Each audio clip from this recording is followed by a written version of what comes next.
Good evening, everybody. It is 6:00 p.m. on the 8th of September 2022, the regularly scheduled meeting of the Somerville Planning Board. I'm Mike Capuano. I'm the chairman of the Planning Board. With me tonight is Amelia Aboff, Erin Gino, Jahan Habib, and Debbie Howard Easton. And I'm trying to get to our agenda here, and I keep going to the wrong thing. Pursuant to Chapter 107 of the Act of 2022, this meeting of the Somerville Planning Board will be conducted via remote participation. The recording of these proceedings can be accessed at any time using the registration link at the top of the agenda. This meeting is being recorded. We have a number of items on our agenda this evening. First is going to be a series of approval of minutes.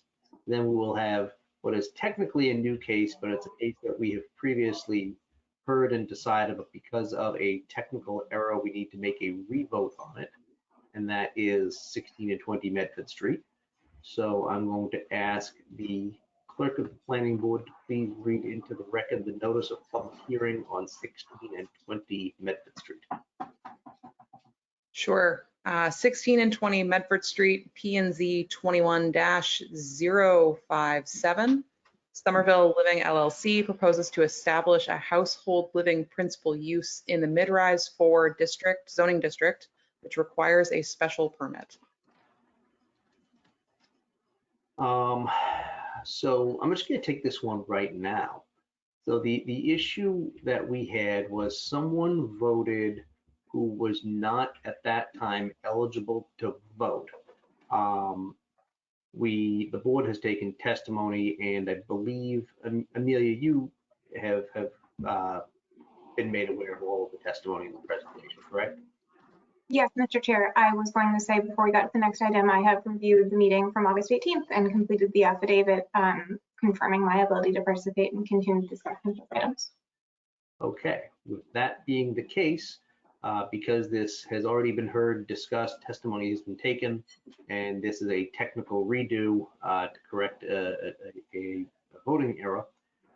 Following public testimony, review of the submitted materials, and deliberation of the required considerations outlined by the Somerville zoning ordinance, I move to approve with conditions as laid out in the staff memorandum the special permit for a household living principal use for 41 dwelling units. Amelia seconds the motion. Roll call vote. The chair votes aye. Amelia votes aye. Jahan votes aye. Erin votes aye. We have a unanimous vote on that. Congratulations to the applicant and good luck. Next item on our agenda, actually, I'm going to do the minutes now. So has anybody had a chance to review the May 19th, 2022 proposed minutes, and does anybody have any discussion or revision on those? Okay. Seeing none, the chair moves to approve the May 19th meeting minutes, seconded by Amelia. The chair votes aye. Amelia votes aye. Jahan votes aye. Erin votes aye. Debbie votes aye. Okay, we have a unanimous vote on those. Has everybody had a chance to review the June 2, 2022 meeting minutes, and does anybody have any comments or discussion or revision of those? Seeing none, the chair moves to adopt those proposed minutes, seconded by Erin. Chair votes aye. Amelia votes aye. Jahan votes aye. Erin votes aye. Debbie votes aye. Okay, we have meeting minutes for those. And next are the June 16th, 2022 meeting minutes. Has everybody had a chance to review those? And does anybody have any comments or discussion on the June 16th meeting minutes? Seeing none, I move to adopt those meeting minutes, seconded by Debbie. The chair votes aye. Amelia votes aye. Jahan votes aye. Erin votes aye. Debbie votes aye. Wonderful. We have meeting minutes. The other items on our agenda, if I can get back to the actual agenda, we have a presentation with 3 different applications on 50 Webster Avenue. Those have previously been opened, but they have not yet been discussed. We will also have further discussion because the public testimony has closed on 231 to 249 Elm Street. It is my understanding that that applicant has, as of today, signed the covenant with the administration, so I'm going to look to have a discussion on that this evening. We also have a presentation of a revised set of renderings on 394 McGrath Highway. So what I am going to ask, and I'm thinking I'm going to organize it this way. Could the applicant and presenters for 50 Webster Avenue please identify yourselves? So we can talk about how the presentation is likely to go and how testimony is going to be taken. This is Rice speaking. I do see Greg Karczewski's hand raised. I will unmute you so you can let us know who will present what. You are self-muted, Greg, on your side. There we go. Good evening, Chairman Capuano, members of the board. Greg Karczewski, S2. Could I ask you a question on the nature of the presentation? Because we have technically we have three applications before us on this project, one for a building, one for a thoroughfare, and one for the civic space. When we've done this before with you and with others, if I recall, the presentation was kind of the overview of the entire thing with different folks presenting different aspects of it. Is that what you intend to do again tonight, or are you going to have different presentations for each segment? We've organized different presentations for each segment, but we're prepared to do them in sequence. So we could do the building, the civic space, and then the thoroughfare kind of in sequence if that's the board's desire. I think it makes sense to have a presentation on all of them in sequence, and then I'll take testimony on each individual one, just to make sure that everybody has an idea of everything that they're looking at, so they know which section they feel like they need to provide testimony on, if more than one. Very good. Thank you. This is Rice, Mr. Chair. I do have a list of names. If you would like to get started with the building portion, I can unmute Guido Hartray, who will be presenting for the building portion. Mr. Chair? Sorry, I was muted. Yes, please. And whoever's screen needs to be shared, if we could please make sure that happens too. Mr. Chair, it's your intention to move on to 50 Webster now. I'm refused from that item, so I will excuse myself at this time and wait to be called back. Okay. Thank you.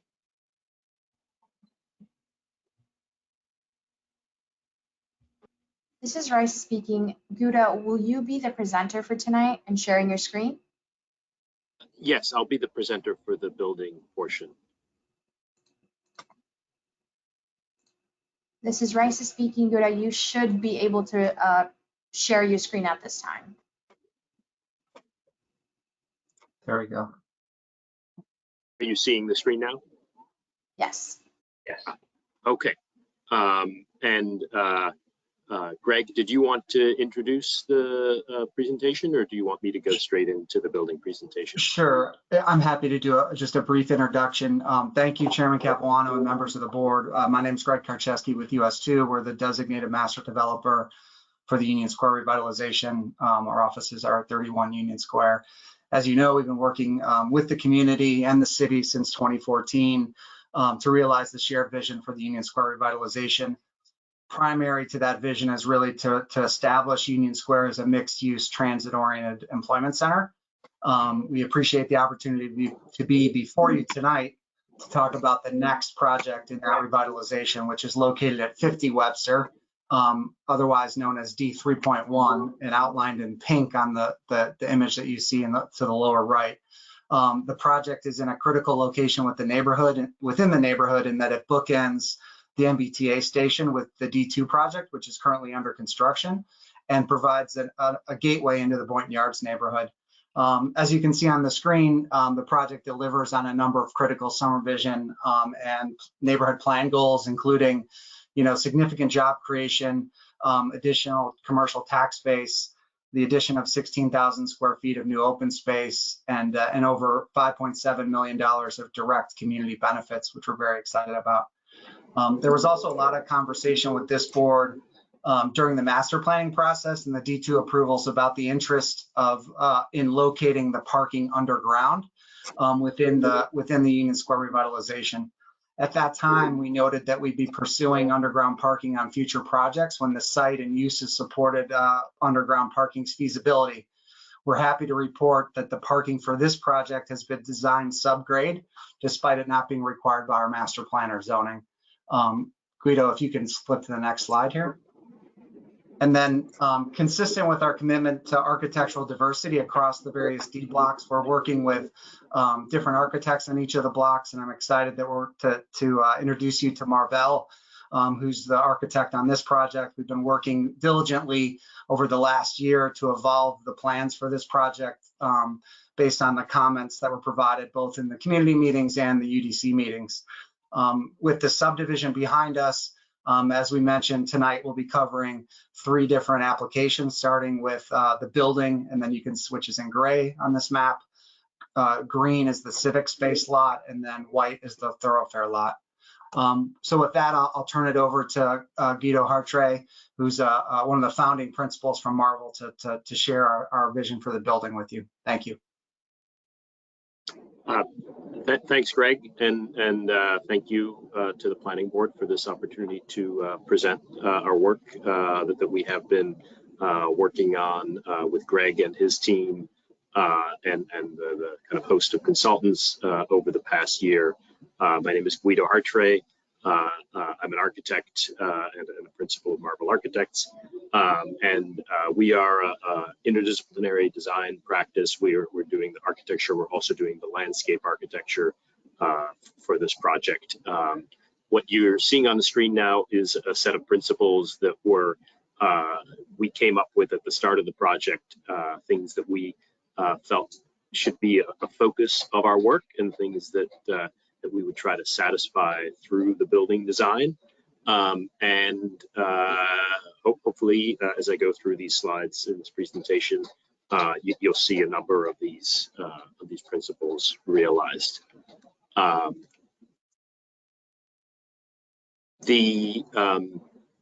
So here's an aerial view of the site, roughly in its current state.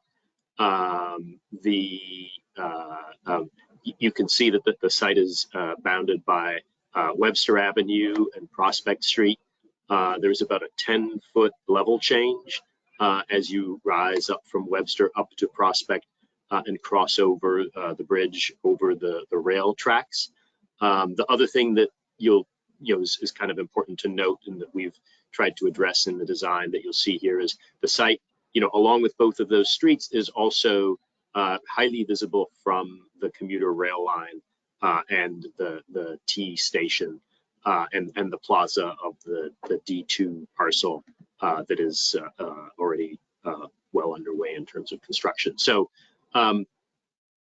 that's been one of the things that we have worked with as we worked on the design for the building.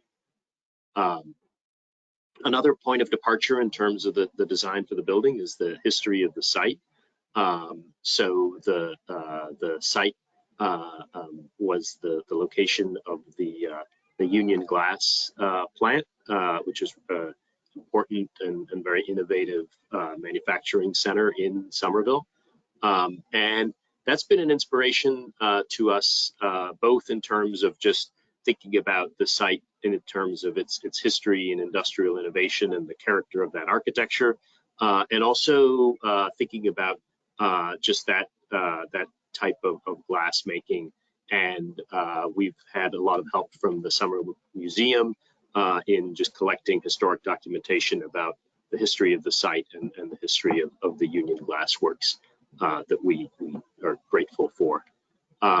The glass works on the site, their specialty in terms of glass was cut glass. And you can see in these images which are some of their pieces that they made. This kind of faceted kind of coffered geometry. And so this is something that we've actually kind of kept in our minds and we've drawn from, and I think you'll see it represented in some of the as the inspiration for some of the moves on the facade with the kind of faceted geometry, and also just the kind of inspiration of innovative use of. Just one second. I've got a request in. If you could, I share the request. Is there a way for you to maximize your screen, because it seems kind of difficult to see at least all of them put together? Up to presenter mode, I think you're in, like PowerPoint has a display and a presenter mode that you can switch between. So I am in presenter mode, but maybe it's not showing the presenter screen. Yeah, so if you go to display settings, usually there's a drop down, I think. Yeah, if you swap presenter, perfect. Good? Yep. All right. Thank you for that. Yeah, it wasn't, this is not my usual web meeting platform. So, yeah, so you can see here just some of these examples of the faceted cut glass that the Union Glass Works was known for, and we've drawn from that in terms of just being kind of inspired by, what are innovative ways of using glass today, and also some of the geometries. And then on this slide, you'll see just how we understand how the site fits in the broader neighborhood. There's the current residential building that's under construction that is really between the site and the core of Union Square, the T station and the plaza next to the T station, and then kind of coming over the bridge and then down along Webster, really a kind of a core, a connection kind of back into the city and kind of back into other innovation centers at MIT and Kendall Square. And so really seeing the site as this kind of a job center, an innovation center, bring the sort of Boynton Yards development to this kind of civic connector on Webster and Prospect. Some of, as we've been thinking about the site, we've been looking at the context. The building is, because it is in this kind of band along the yards, it's going to be distinct from some of this context, but we still want to draw inspiration from it, draw inspiration from kind of the use of brick and that kind of coloration, and also some of the kind of verticality, kind of vertical groupings of bays of windows that we've tried to draw into the design. And then here's some more recent context examples, kind of recent or in construction. And what I would say is that we're, so we kind of see our site as being a little bit at the intersection of this kind of this band of new development coming up along the rail and a kind of connector between kind of very established kind of Somerville nodes and neighborhoods. And so in coming up with the architecture for our site, we've tried to be a little bit of a kind of intersection between those two. The other points of departure, as I mentioned, the kind of the industrial history and the glass making history, thinking about how our facade can, as it takes on some of that kind of mass and depth that we think is kind of resonates in terms of the kind of industrial heritage of the site, how that can also contribute to its sustainability by shading the interior, and how we can use glass to manage daylight within the building to get more benefit and less heat gain out of the daylight. And then another key point is just because in this critical location, we really have a great opportunity for an active ground floor and a kind of very integrated experience between the public space design and the building design. Here you can see some of the evolution of the site as we've been working on it over the past year, and as we've gone through different presentations and received kind of comments and been able to kind of respond to those comments. So one thing that came out of the first meeting was just maximizing public space and trying to create as many kind of connections around, but also through the site as possible.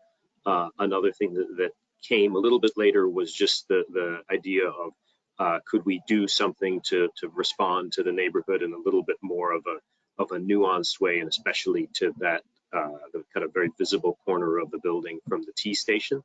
So that you see in the kind of dropped sort of shoulder, that dropped corner of the building.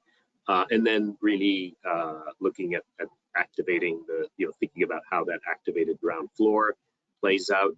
And then coming out of the last meeting, what we're going to be focusing on today is just a kind of refinement of detail in the building, and especially a kind of development of how we bring in that history of glass in the site, and then integrate that in our design.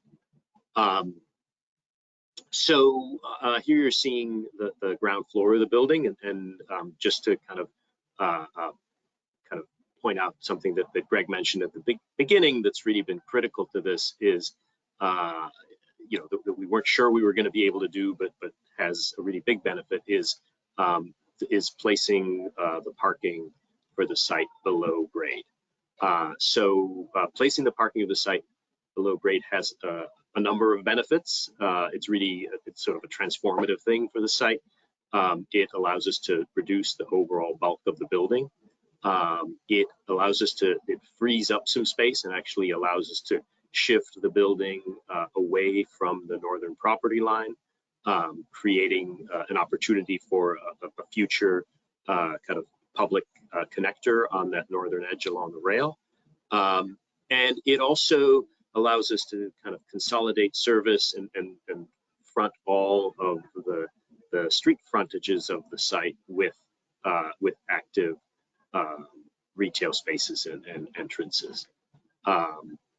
The site is one of 3 buildings that are going to be developed on this block, and so we've had to think about both how it exists on its own as the first of these 3 buildings, and then we've also been thinking about how is that going to evolve as the other buildings come online.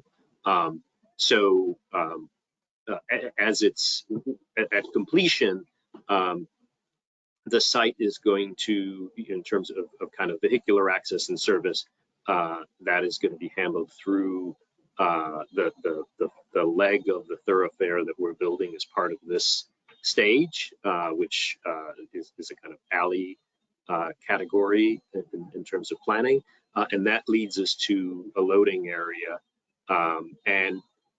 As we've planned this, kind of the thought was like consolidating the loading area in the place that is most remote from the kind of public faces of the site. The site is visible by the public almost all the way around, but this is, the corner where we have it is the most concealed corner.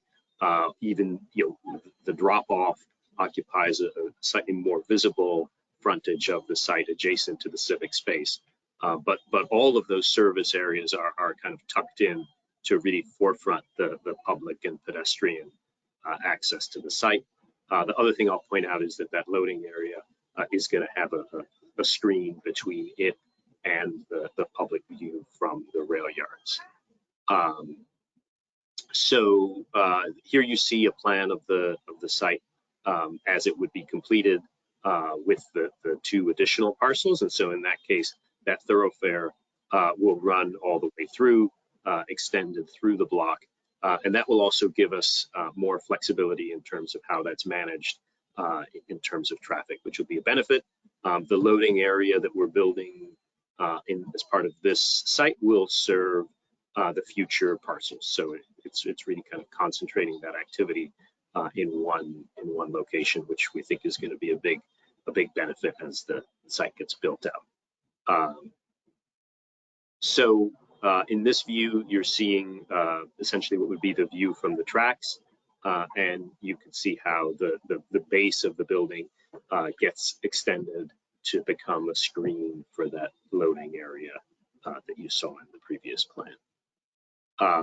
And then just kind of coming back to the big benefit of this sinking the parking and tucking the loading around the back of the site is an active perimeter along those public open spaces, and really being able to maximize the opportunity of developing those retail spaces in concert with the open space and having them work together, which you'll see in the building presentation, but you'll also see as my colleague presents the public space after this.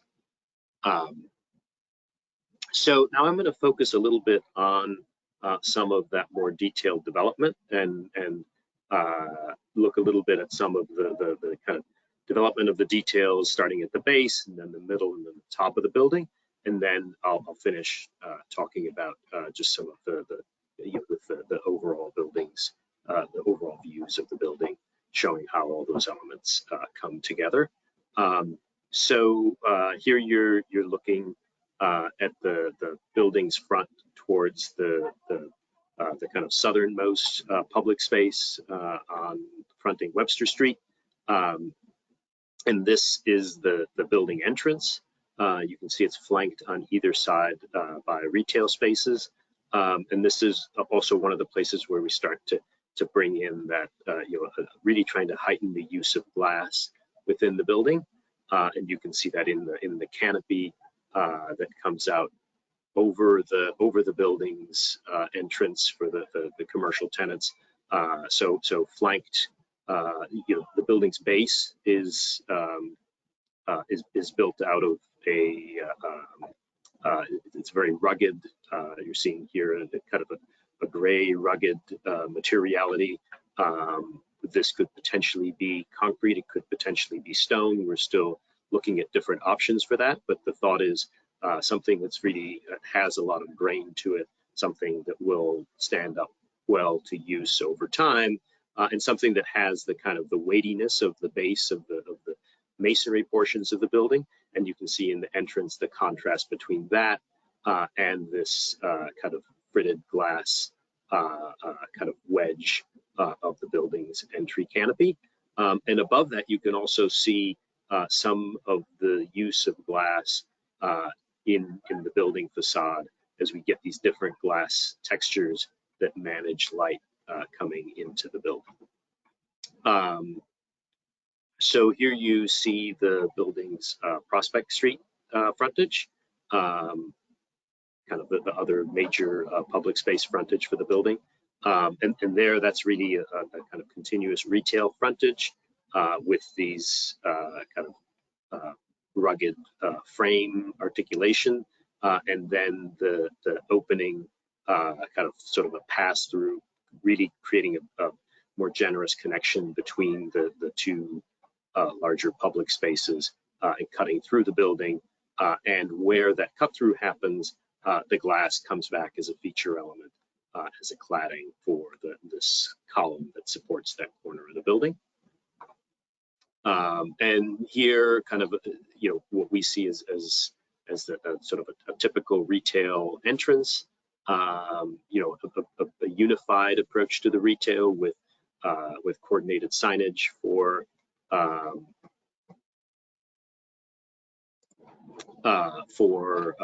all of the retailers, and those kind of rugged frames. You can also start to see some of the texture of the concrete for the upper portions of the building, which is where I'll focus next. So the kind of middle portion of the building is made up of these deep kind of coffered frames. This is one of the places where we're kind of looking at some of the glass that was part of the tradition of the site and that kind of faceted geometry, but also using that depth, which is kind of unusual for an office building, a current office building, but we really wanted to create that depth to connect us to this kind of rugged history of industry on the site, but also to shade the glass. So shading the glass helps us manage the heat gain in the building. And then also using fritted glass in two different ways. In the lower bands, using fritted glass to kind of create sort of a modesty panel that manages views into the lower portions of the floors, where people, where it may be open, but people may also kind of push furniture or things up against those parts of the glass. So the fritted glass helps us manage that. And then and then also fritted glass in the upper kind of clerestory elements to bring daylight deeper into the space. Here you see some of the studies that we've done in order to develop the design, creating these kind of cast elements to model the building articulation, and develop the kind of distinct articulation of the upper two floors that really create a distinct expression of the top of the building, with a double height expression and these facets that have a kind of serrated profile, also helping us manage sunlight, and really giving a distinct expression to the top of the building to kind of complement what's happening at the bottom. Other things I'll point out on this image are at the top. This is a lab building, so it is going to have a fair amount of technical requirements in terms of mechanical. So we do have a screen there, but the screen is integrated in the design of the building, and it kind of echoes the serrated geometry of those upper two floors with a kind of textured metal screen, sort of, really kind of recognizing that as a distinct part of the building. The other thing I'll note is just the sort of the weight of the concrete portions of the building contrasted by these more kind of glassy open portions, one overlooking the plaza on Webster, and the other one this kind of slit that kind of breaks up the mass of the building on Prospect.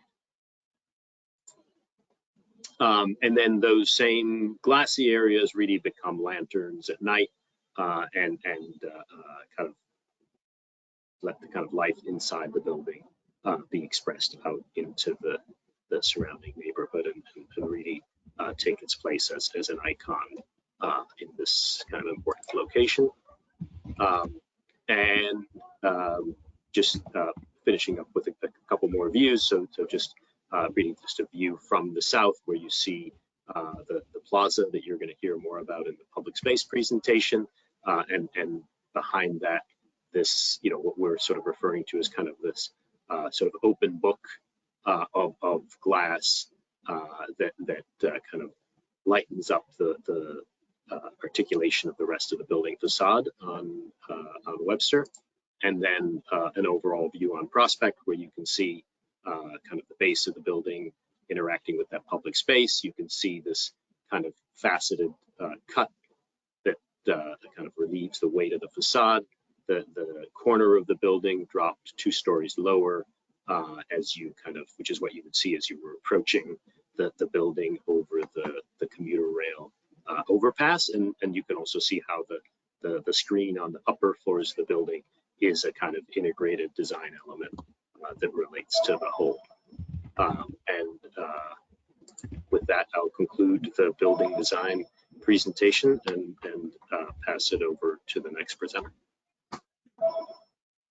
Before we move on, thank you very much for your presentation. I very much appreciate it. I want to just make a comment that it looks like all of the members of the planning board, or at least most of us, at one point or another got some notification from the GoToMeeting server that the network was disconnected. We had a little bit of difficulty seeing, but we only could not see each other. We could always see the presentation, and I think we could all hear the presentation. Is that correct? Are all my colleagues on the same page?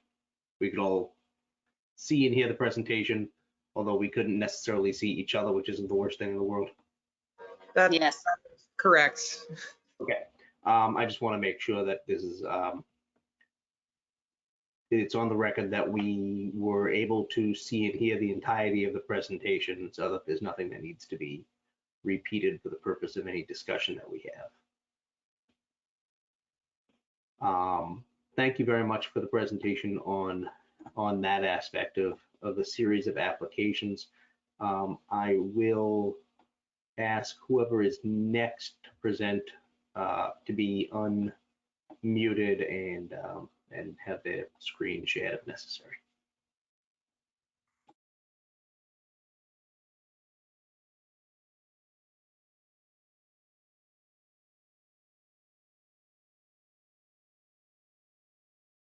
This is Raisa speaking. Can the person that will be presenting the civic space portion raise their hand?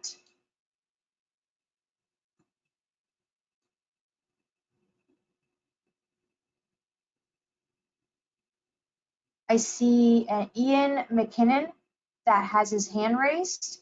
Ian, I am unmuting you. You are self-muted on your end. I'm the thoroughfare, so I think there's another presentation first. Thank you. I see Juan Guzman as well. I'm unmuting you, Juan. Yes, that's me. Thank you. Can you hear Juan, me? Yes, Juan, I'm making you into a presenter. That way you'll be able to share your screen with us.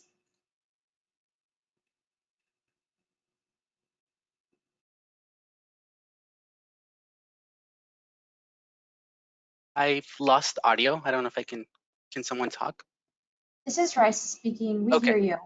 Okay, can you see the right screen? I know that there were issues on the previous one. I'm looking at 2 slides at once. If there's a way for Erin to impart her go-to-meeting again, you got it. All right, great. Thank you so much. So hi, everyone. My name is Juan Guzman Palacios. I'm a landscape architect at Marble, and I'll be presenting the plaza design for 62 Prospect Street today. So Greg already discussed these 2 introductory slides, so I'll go ahead and skip them and jump straight to the design. Our team has been in front of you before, and perhaps we have some new faces here today, but before we dive into the design itself, we did want to acknowledge that our team is taking into consideration the design principles by the Boston Society of Architects for Placemaking, and without reading everything word by word, our design aims to fulfill what is outlined in the Placemaking Manifesto for the design of the civic space.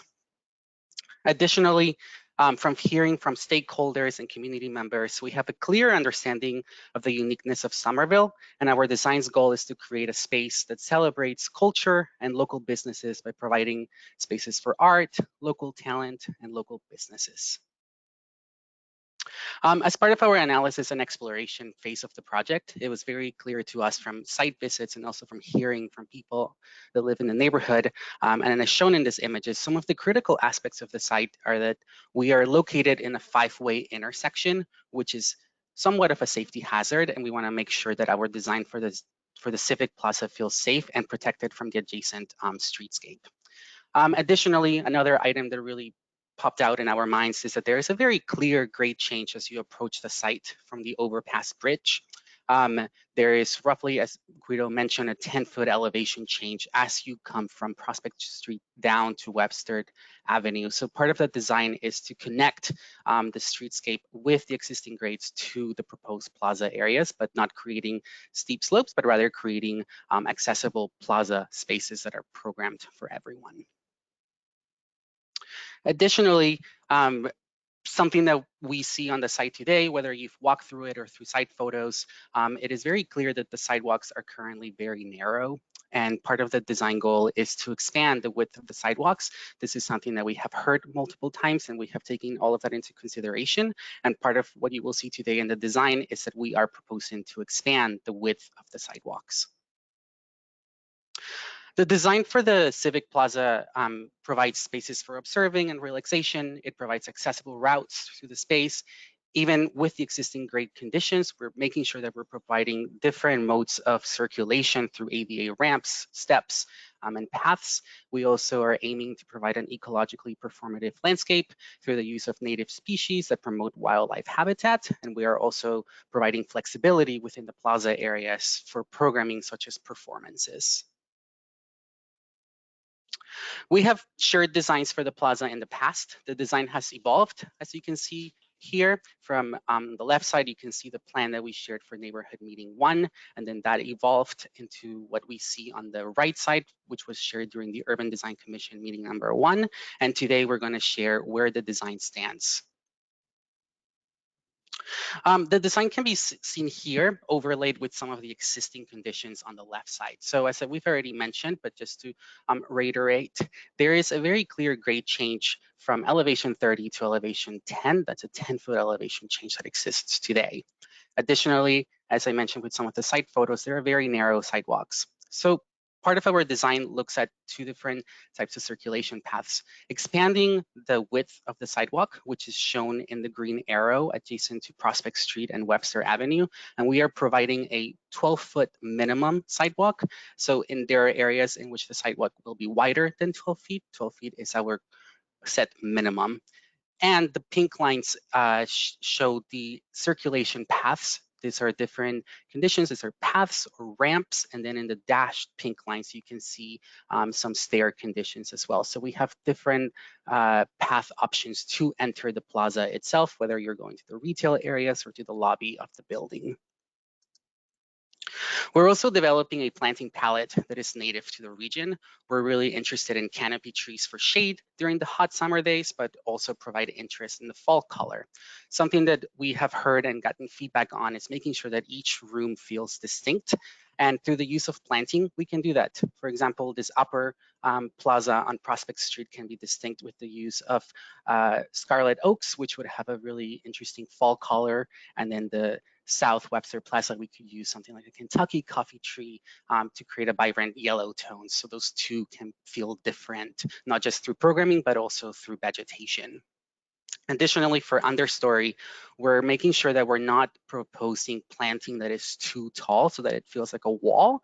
We're really trying to make sure that we design with a planting palette in which when you're standing on the street, it is very clear, you can very clearly see the plaza areas. And when you're in the plaza, you can very clearly see the streetscape.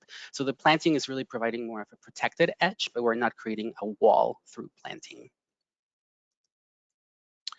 We're also promoting public use, and we're promoting public use through this use of seating, different modes of seating elements. So what we see here on the images is we're proposing custom seating that can be colorful and vibrant.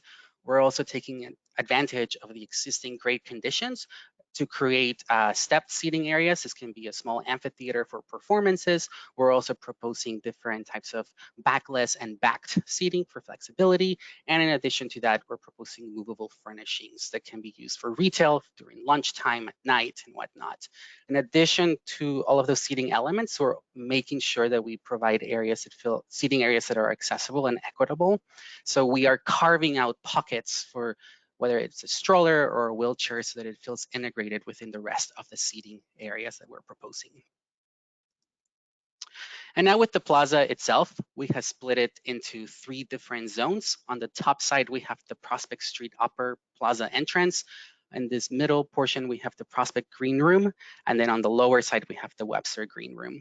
The Prospect Street Upper Plaza is the highest point of the site. This is where we're proposing a large playful sculptural element through a pavilion, and also we're proposing some playful seating elements below it. On the Prospect Green Room, we're proposing stepped seating. This can be a small amphitheater, and then the plaza itself is meant to be multi-purpose. So you can imagine during lunchtime, this can be a flexible area with tables and chairs for lunch. And then at night or on the weekends, it can be used for performances. As we transition down towards the Webster Green Room in this middle portion at the intersection of Webster Avenue and Prospect Street, we're providing more planting and different circulation routes that lead you to either the retail areas or the lobby of the building. As we enter the Webster Green Room, we're also, this is the main entrance to the building. So we want to make sure that this area feels open but also it allows for it's a multi-use plaza. So we're proposing fixed seating areas, movable seating areas, and in addition to that, this is the lower point of the site. And in order to access the lobby and the retail areas, we're providing an ADA ramp that leads you up to the top of the plaza, and then some additional stairs that also lead you to the lobby or the retail areas in the plaza. The two lower plazas are meant to be areas that are multi-use, multi-purpose, and can be activated with, for example, performances. But then there's this top area that's circled in pink, which has the possibility to, this is the highest point of the site, and it has an opportunity to feel unique and something that can be viewed from far away. This is an area where we're proposing a large, playful, and unique pavilion structure. Why are we proposing a pavilion structure? That's because we are at a 5-way intersection. This area will be highly visible. We don't only have people coming by foot, from the neighborhood, but we also have people that will be coming from the adjacent train station. So this is an area where we think it would be really great to propose something that is highly visible from different view sheds as you are approaching the site. And we are interested in playing with color and materials. Materials-wise, we're really thinking that glass could be a great asset here to celebrate the history of the site. As Guido mentioned earlier, this used to be a glass manufacturing company. So we are interested in playing with texture and color to create something that feels iconic. So what we see here are 3 different sketch approaches for the pavilion. All of them are quite tall and will be visible to all as you're coming off the T, if you're walking to the site, or even if you're driving to the plaza area. We have 3 schemes. One of them is called the rock candy. One of them is cut glass / punch bowl, and the other one is the marshmallow. Well, we're still developing the design of this pavilion. We're really trying to make sure that it feels unique to Somerville and potentially an area. This can be used for placemaking, so you can imagine yourself saying, "Meet me at the marshmallow," and you would know where exactly to go because the marshmallow would be unique to the civic space at D3.1. And then these are just some views of the plaza design. This is still in the works, but on the left side, you can see a massing of the pavilion. It is not the final design. We're still evolving it, but you can see the size of it. So it would be highly visible as you're approaching the site, but you can imagine yourself also seeing this from far away, reflecting. In the middle of the image, you can see the stepped seating that's facing the plaza area, and the background, you can see some of the retail areas. And then on the right side, you can see the widened sidewalk condition that again is minimum 12 feet wide. This is a view from Webster Avenue from the lower portion. Here we're at roughly elevation 20, so this is the lowest point of the site. So to access the main lobby of the building or the retail areas, we're proposing steps, or we are also providing a highly vegetated wide ADA path that leads you to the same entrance of the building. And lastly, this is just a view if you're standing inside the Webster Green Room. So this is an area that's multi-purpose. So you can see here some of the fixed seating. You can see the movable tables and chairs. You can see the lobby entrance in the background. But most importantly, part of the planting too, you can see here that it does not feel like a wall. You can still very clearly see the streetscape conditions. So it's really providing a protected edge for people to feel immersed in the planting areas. And that's it for landscape. Thank you so much. Thank you very, very much. It's my understanding that 2 individuals wanted to be unmuted for the thoroughfare presentation. This is Raisa speaking. I will be unmuting Ian McKinnon and Rick Latini. Ian, you will be made into the presenter. So you may share your screen at this time. And Rick, you have been unmuted. You're self-muted on your end. Yep, I am unmuted, waiting for the presentation to come up. But there we go. Good evening, I'm Rick Latini. I'm a civil engineer with Howard Stein Hudson, and I'm joined by my colleague, Ian McKinnon, who's a senior transportation planner in our office. I'm just going to briefly go through the thoroughfare. It's located on the southerly side of the property, as was approved in the Union Square Coordinated Development Special Permit. It's about 250 feet long by 23 foot wide, so it's about 5,900 square feet. It has a 20-foot roadway that has two 10-foot travel lanes in it. And we're proposing to do it in colored concrete, so it's distinguished as a shared space and not just a typical roadway, but it's for motor vehicles only. So when you enter the thoroughfare coming from Webster Ave, we're going to have a raised condition. So when you're walking down Webster Ave, the pedestrian path stays level across the alley. That flush condition continues along the civic space that Juan just went over. The civic space is separated from the thoroughfare by bollards. And both the civic space and thoroughfare are connected to the secondary entry to the south by a sidewalk. And also you can see at that side of the entry, there's a drop-off area. And on the right-hand side is the entry to the parking garage. And then further off to the top right-hand corner of the screen would be the loading area. I'm going to hand it over to Ian now, who will summarize the access and loading. Thanks, Rick. Ian McKinnon here from Howard Stein Hudson. Thank you, Chair and Planning Board members. I'm just going to briefly go hit upon the pedestrian access and vehicle plan tonight. As you heard from previously from Juan, the project has generous sidewalks along both public street frontages and provides a significant improvement to the key corridor between the Boynton Yards District and the new Union Square Station. Pedestrians have access to all of the retail points in the lower lobby through the civic space and can access these also through the thoroughfare. The widened sidewalks are also in keeping with the district's goals for increased public realm. Following up from the pedestrian plan is the vehicle access and circulation plan. All motor vehicle access will be via the existing curb cut here on Webster. Vehicles would branch off first to the underground garage, and then trucks would continue beyond the loading dock and service pad. This pad will be serviced and shared with the future D3 block buildings. Traffic control at the Webster intersection will be stop controlled, as Rick mentioned, in such a way to prioritize pedestrians walking up and down Webster Avenue. I also wanted to hit on two comments from the planning board staff. We understand there was a comment related to the arrangement of the loading dock and the garage entrance. This was an evolution from the CDSP where those elements were swapped under this new proposal. We view this as a benefit so that you can improve circulation on the D3 block as a whole, and it minimizes how much conflict or overlap there is with truck maneuvers and passenger vehicles. It also lets us consolidate future loading areas to minimize impervious surfaces within the entire D3 block. And then secondly, we also wanted to acknowledge that there are improvements planned for the Webster and Prospect Street corridors. And this project will complement those improvements by working with the city partners, in particular the Union Square Plaza and Streetscape project. And the team is committed to working with the city departments to move into construction documentation to create these improvements that will improve and promote the city's mobility goals. So with that, we're happy to answer any questions and appreciate your time tonight. Great. Thank you all very much for your various presentations. What I'd like to do first is looking at the staff memorandum on the application, or at least on the building portion of the application. It's like 18 pages long. The staff has indicated certain concerns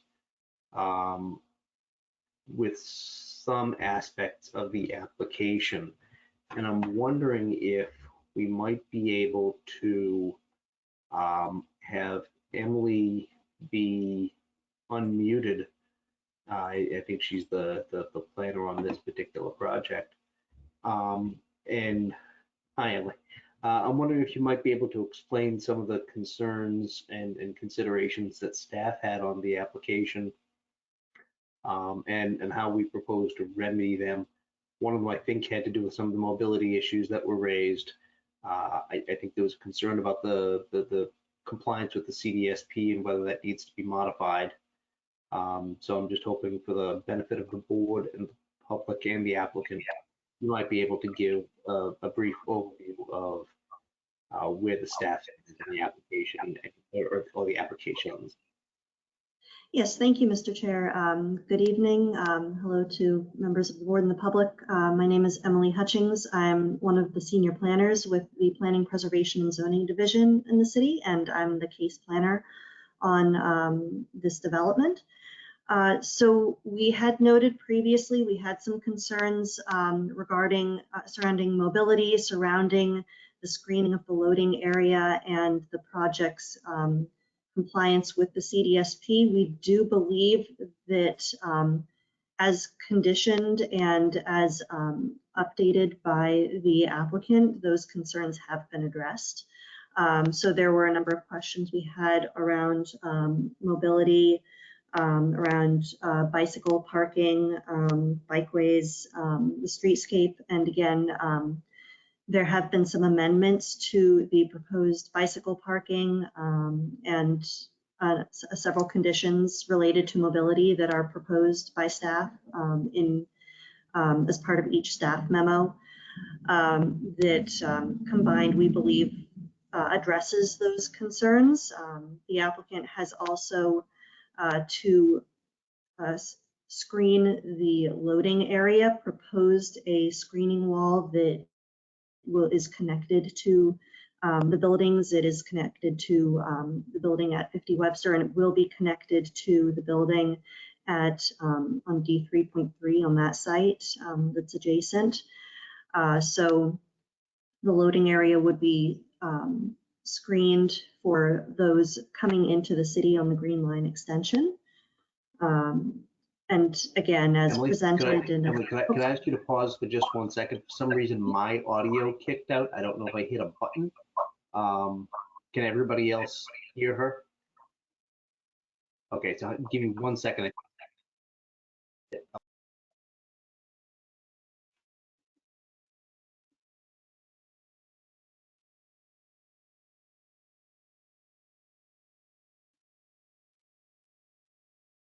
Can we try again? Yep. Would you like me to go over it again? Hang on. Please.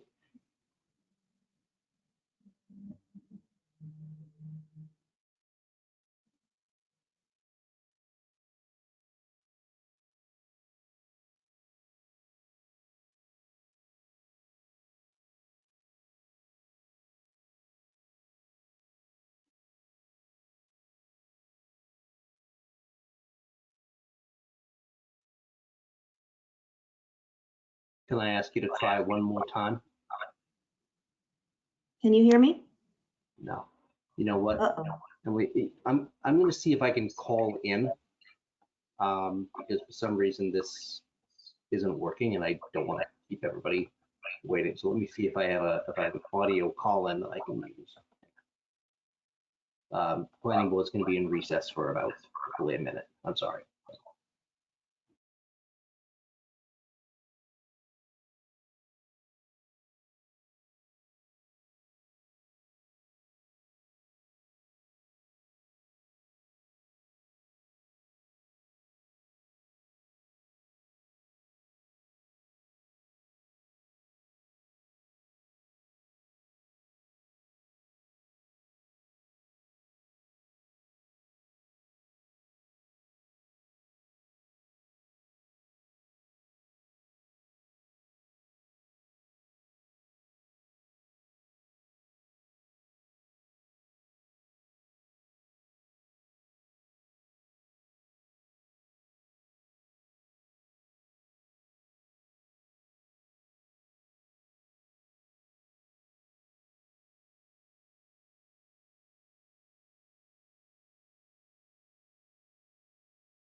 Rice, if you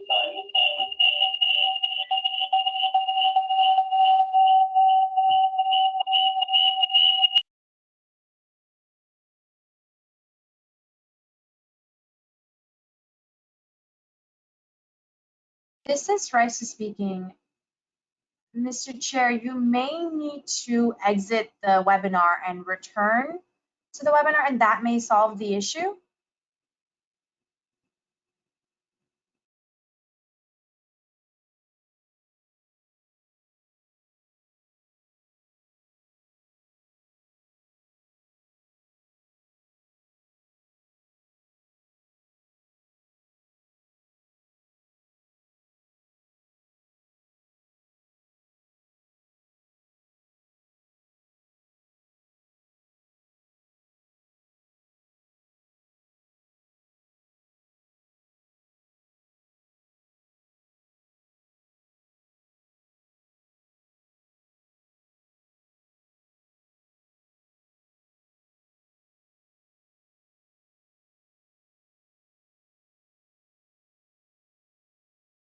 This is Rice speaking. Mr. Chair will be restarting his computer and trying to come back. Hopefully that resolves the issue.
Okay, I'm back, I think. Can somebody speak? Mr. Chair, can you hear me? Yes, I can. Excellent. I think it needs to be made a presenter or whatever it is. All right, what was the last thing you heard, Mr. Chair? And I can pick up there. Are we back on? Are we back on the record? This is Rice speaking. We are still on the record, yes. Okay. I can now hear people. Emily, the last thing I was hearing you say was that through certain conditions implemented and certain changes that and amendments that were agreed to by the applicant, that some staff mitigations have been real. And I don't know if there's anything further. That's out when I heard you cut out. Yes, so there were a number of conditions that have been proposed by staff, and then there were some changes that were proposed by the applicant as well. The applicant has provided an updated transportation access plan, which has been posted and provided to the board. They made some changes to their bicycle parking, and there are a number of mobility-related conditions that we feel as conditions as amended address all of our transportation concerns. We do have a condition related to the screening feature at the rear of the at the property that screens the loading area from those entering Union Square on the Green Line extension, that we feel accomplishes the needs for that portion of the site and makes the application in compliance. We do have condition that has been proposed for the curtain wall of spandrel glass that we think ensures its compliance with the CDSP. And there are a number of conditions related to public space, infrastructure, and sustainability, and general conditions that are fairly standard for buildings, civic spaces, and thoroughfares. That again, as conditioned, as amended by the applicant, we think the application complies with the CDSP and addresses concerns. One thing I did note on the staff report that I did not include a condition on was the wind impacts based on the wind study. Again, there are no serious concerns by staff, but it was just something that we wanted to note for the planning board. So no conditions have been proposed, but it could be something that could be discussed if there are any questions on that. Other than that, if you have any specific questions for us, all the conditions were derived in close collaboration with Mobility Department, PSUF, Economic Development, and other departments and divisions as necessary. Thank you very, very much for your explanation, and I'm sorry for technical difficulties on my end.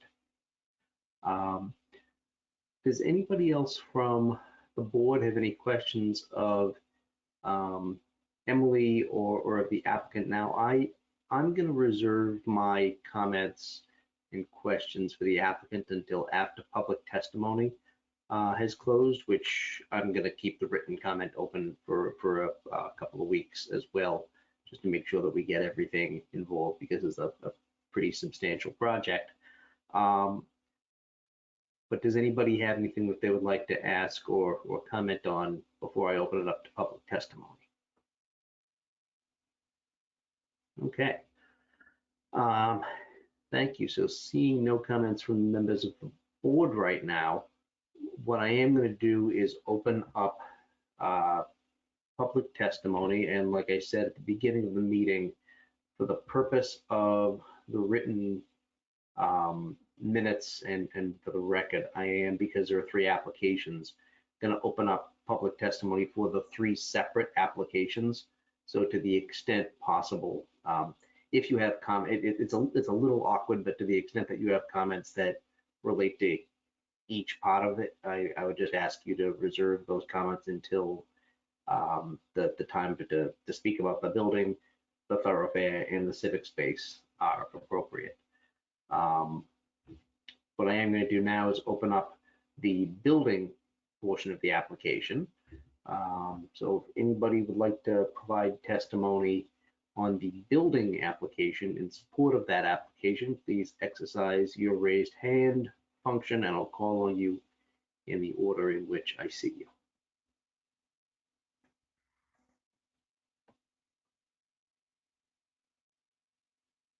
Going once,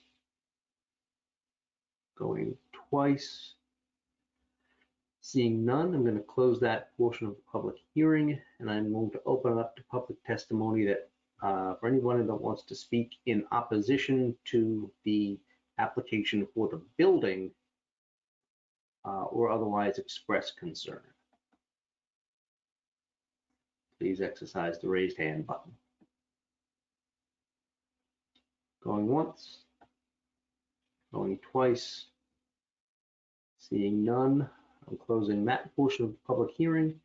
Now we'll open it up for the thoroughfare aspect of the application, or the thoroughfare application itself. So if anybody wants to speak in support of the application for the thoroughfare, please raise your hand.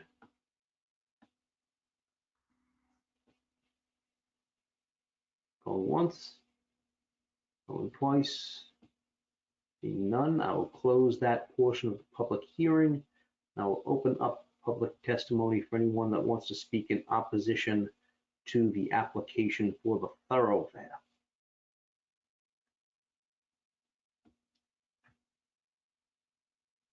Seeing none, I will close that portion of the public hearing.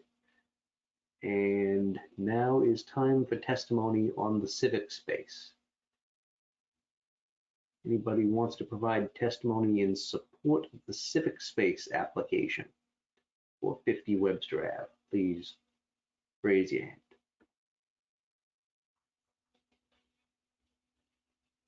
Once, twice. Seeing none, I will close that portion of the public hearing and open up testimony for anyone that wants to speak in opposition to the application for the civic space. Okay. Seeing none, I will close that portion of public hearing. The next meeting of the planning board is the 22nd of September. I'm going to leave the written record open until noon on Friday the 16th. Please submit any written comments to planning@somervillema.gov. With oral testimony concluded, I would like to invite members of the planning board to make comments or questions of staff as they will. Yes, Aaron. Thank you, Mr. Chair. I have just maybe a couple comments and maybe one couple comments and one request for next meeting. And first, the request for next meeting, I would actually like to be walked through sort of the wind impacts and what the developer has done to evaluate or mitigate any of that on the pedestrian or bicycle experience. Specifically these wind impacts at ground level along two roadways which get a significant bicycle traffic. So for next meeting, I would like to have maybe some discussion on that and request that, through you, Mr. Chair, the developer comes prepared. And then maybe just a couple comments. Again, I'm happy to discuss these at next meeting, but in terms of mobility and accessibility, the questions are really what has been done to signage the plaza to make sure that it's very clear that it's civic space and not space for the building. And then also I would like to understand how the sort of accessibility ramps within that's within the civic space line up with the pedestrian crosswalks. So for folks needing mobility or ramps that are often crossing streets on crosswalks, where do those accessibility ramps within the civic space line up to those crosswalks? That's all I've got. Thanks, Aaron. I also share your curiosity about some of the wind impacts. I thought it was informative when Emily suggested that we look at a potential condition, and I think it makes sense to explore what that might look like. Anybody else have any comments before I? Yes, John. Thank you, Mr. Chair. So first of all, I wanted to thank the applicant for presenting a very thoughtful presentation around the proposed development. I'm more or less looking towards more information, and this could be from the applicant or perhaps from the staff as well, regarding just a traffic pattern with respect to the alley. I know that the alley currently feeds traffic into Webster Avenue, which, as I'm sure most of us know, can be a very busy street from a vehicular traffic perspective. And I know there's a second thoroughfare that's being considered, or that's part of the plans, but it's, I believe, contingent upon the other buildings. So I just want to better understand what sort of transportation or traffic impact there might be. So that's one item that I wanted to raise, and then I have a second one. Mr. Chair, I can hold off until for the second item, or should I ask both? Now is perfectly fine, because I think what we can do here is if we have questions or concerns, they might be able to be answered or remedied by the time we meet next. Okay, thank you, Mr. Chair. Then the other question that I had was, I see the windows, they look terrific.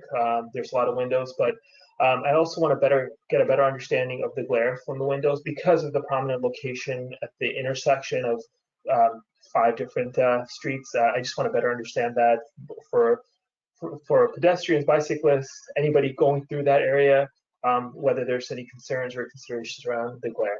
So those are the 2 items that I wanted to raise, and they can certainly be addressed at the next meeting, as my fellow board member Aaron mentioned. Thank you, Mr. Chair.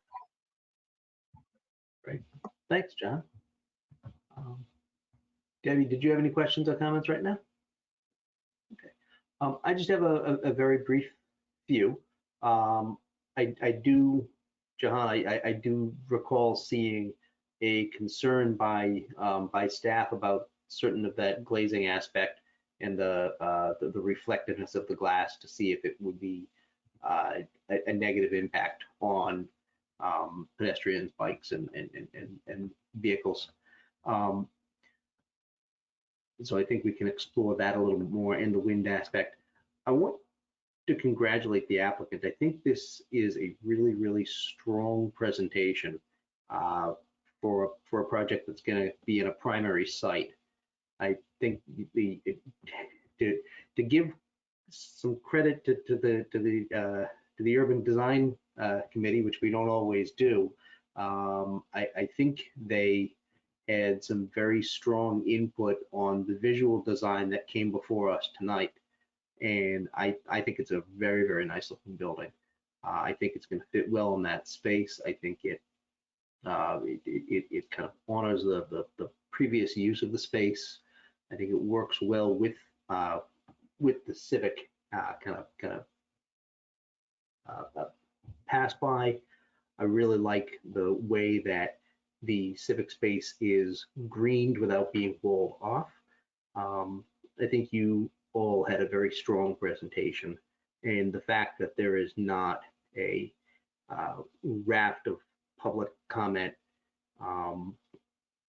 having a concern about this project, as we have sometimes seen in this neighborhood with a very involved series of neighbors, and rightfully so, and stakeholders. That to me says that this is a project that is supported by that neighborhood, because if it wasn't, we would hear about it. So those are the comments that I have right now. If there's nothing else by members of the board or of the applicant or of staff right now, we can move to continue this to the next meeting, so we might be able to get some more of the information that my colleagues have requested.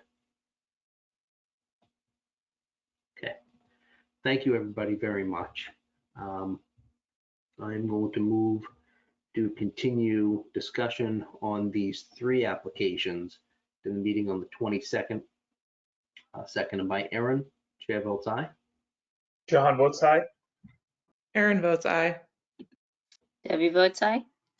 Great. We'll see you all. Thank you for your time. Thank you very much for your applications.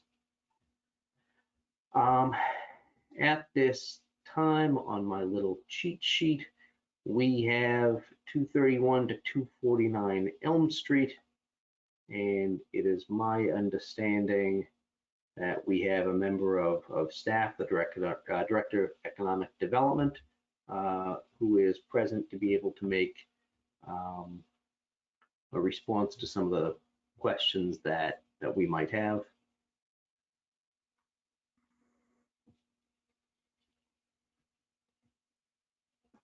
Mr. Chairman, this is Rachel Ned Carney. Hello. Bryce is speaking. I would just encourage us to wait for Vice Chair Aboff to come back. Yes.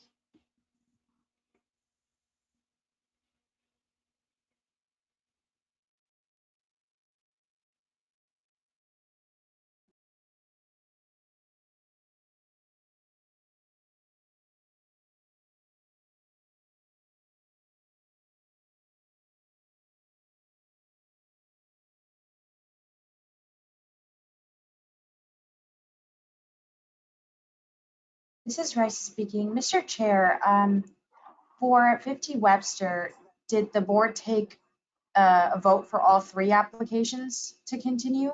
We did. Okay, thank you. We took 1 vote to continue the 3.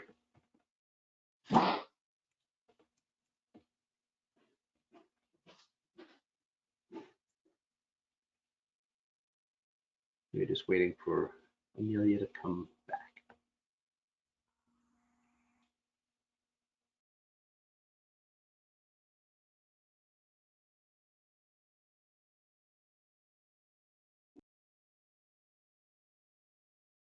This is Rice speaking. Vice Chair should be here in a few seconds. She is logging on. Perfect. Having had technical difficulties myself earlier today, I don't begrudge anybody a little extra time.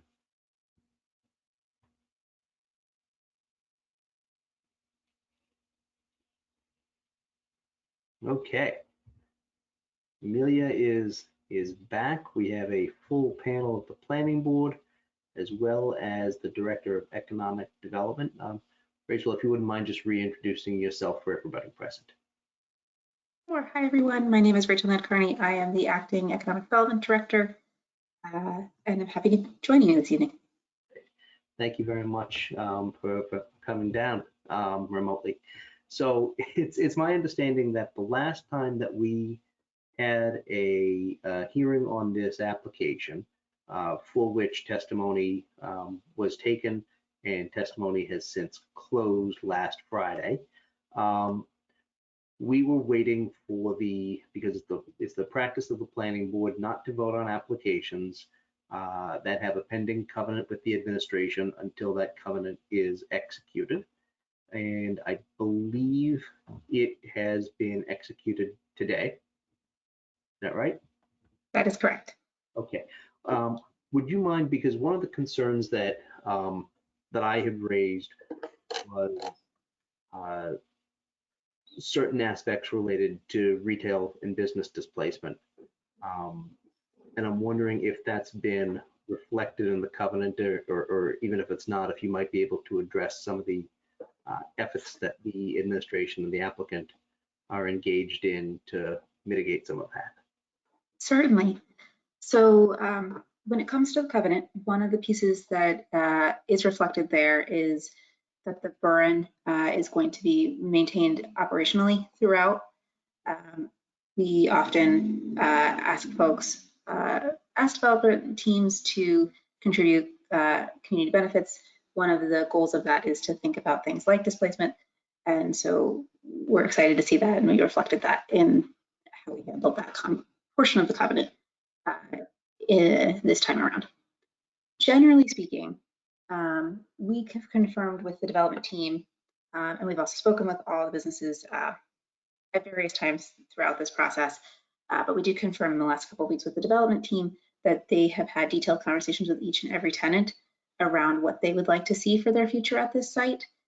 Some of the businesses are interested in returning, some of the businesses are not. And so we don't want to go into the details of each one individually because it's private business of the owners, but we have confirmed that each and every team has had a conversation and is on a pathway that meets their own personal goals for themselves and their businesses. I very much respect that response, because it's certainly not the role of anybody but those business owners to handle the future of where they want to be and to what degree. But I do think it's important for us to preserve the opportunity to have that dialogue when there is an aspect of a huge swath of the downtown of Somerville being changed.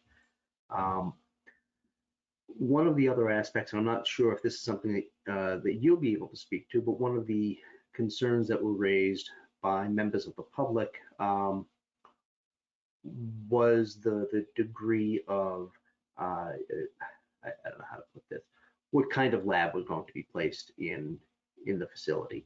And we had some discussion on that, and it was relayed to this board that it is not our purview to be able to regulate a condition what type of lab can be placed in this, but there are other boards and commissions in the city who do have that jurisdiction. I'm not sure if you'll be able to speak on that. I'm just trying to make sure that while we have you, here's your time is valuable, that we address as many of the kind of outstanding major questions that I recall from our testimony.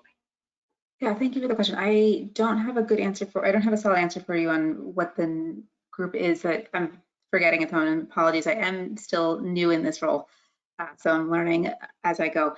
But there are groups that are looking at sort of specific, there's very specific categories of life sciences that take a little bit more approvals, either at the city level or at the state level, and but those are very specific. And so I think it's probably still too early. Even I'm sure the applicant would probably be able to answer that it may be too early to know what specific research would be conducted and if those triggers would be met. Okay. I think I recall there was a separate commission within the city of Somerville that does review this.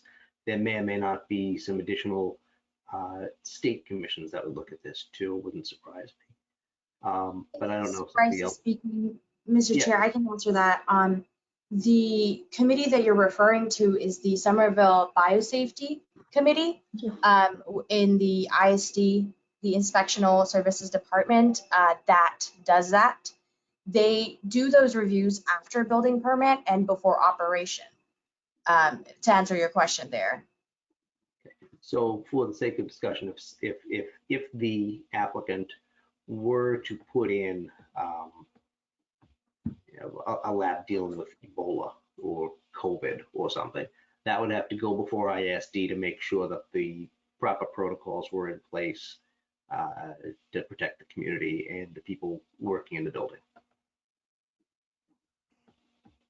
Yeah, exactly. That is the purpose of those biosafety committees. Okay. And that is not something that the planning board can condition or review. That's part of the inspectional services and review process for, my guess is, a certificate of occupancy or something. This is Raisa speaking. Yes, to confirm, it is not the purview of the planning board. It will be the purview of the Somerville Biosafety Committee. Gotcha. So thank you for that clarification.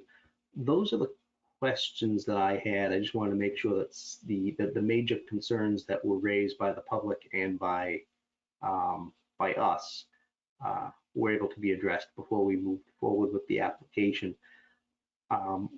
While we have you, I just want to make sure that if there are any members of the planning board that have any additional questions of Rachel while she's here in her valuable time, that we're able to ask her and if she's got a response or an answer.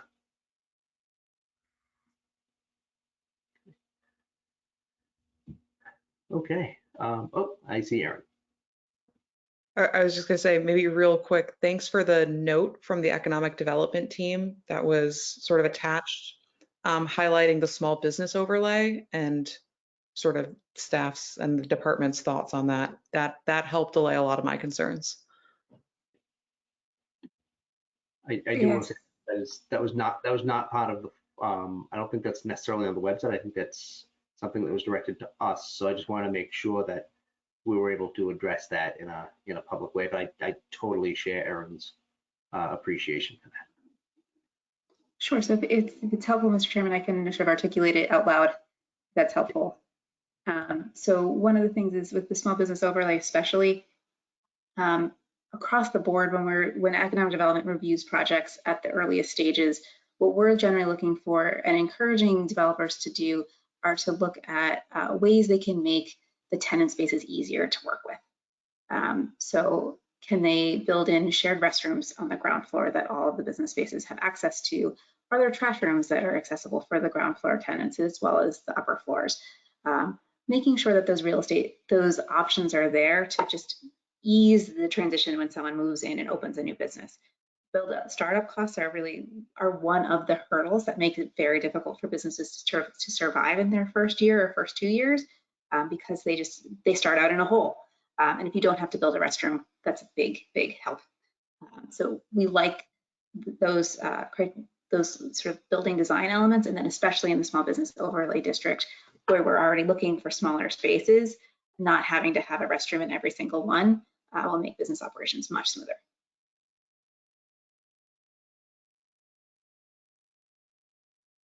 Thank you. Erin, did you have anything else that you wanted to add at this time? Not for me. Thank you, Mr. Chair. Okay. Does anybody else have anything they'd like to ask or say at this stage of the game? Yes, Amelia. Thank you, Mr. Chair. And this might not be a question for Rachel, but I'm not sure to whom it's best addressed, and I'm sorry that I wasn't able to raise this at our last meeting. But I was hoping to get clarification from this applicant or from a member of the planning team about who is planned to be responsible for the maintenance of the new public areas and renewed sidewalks on both Grove Street and Elm Street. They'll be part of this project. I appreciate that attention was paid to technologies that are better accessible, but I noticed there is some pervious pavement that I understand will require maintenance, and I'd just like to understand whether that's part of the covenant into which the developer has entered, or whether that will be part of the sort of public sector responsibility.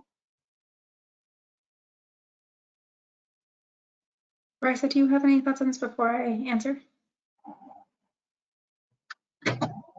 This is Raisa speaking. I'm sorry, I had a little technical difficulty there, and Emilia, you cut off for me a little bit. If you do not mind repeating your question for me.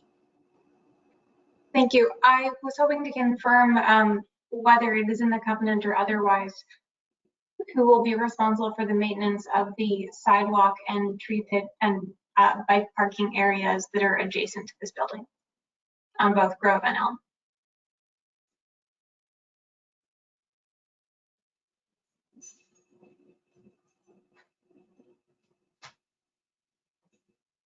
So I can answer from the covenant side. One of the conversations that we are having, and this is also reflected in that memo for anyone who's listening in and hasn't seen that yet, there has been a lot of conversation around a future design of Elm Street that covers the entirety of Elm Street. And so one of our goals in working with this development team, and will be on with anyone else along this stretch, is to prepare for the fact that the city may come in and is going to be doing a public process around what the future of Elm Street is going to look like. And so preparing that, there may be a timing component of when they're doing construction and versus when we're doing construction. It may down the road end up being that the city ends up taking a lead on the design. And so we'll have to sort of negotiate that as we get further into this. Because it may be that they do construction, but maybe not the trees, and we do the trees as part of that larger project, or that the trees do happen at an early time in line with what that future design looks like. It's sort of how do we take what they need to produce in terms of zoning, and then also thinking about what is the longer term future of what Elm Street could look like. Because it may be that we are thinking about changing where those curb lines want to be. And that is going to be something that is going to be a broader community conversation we expect.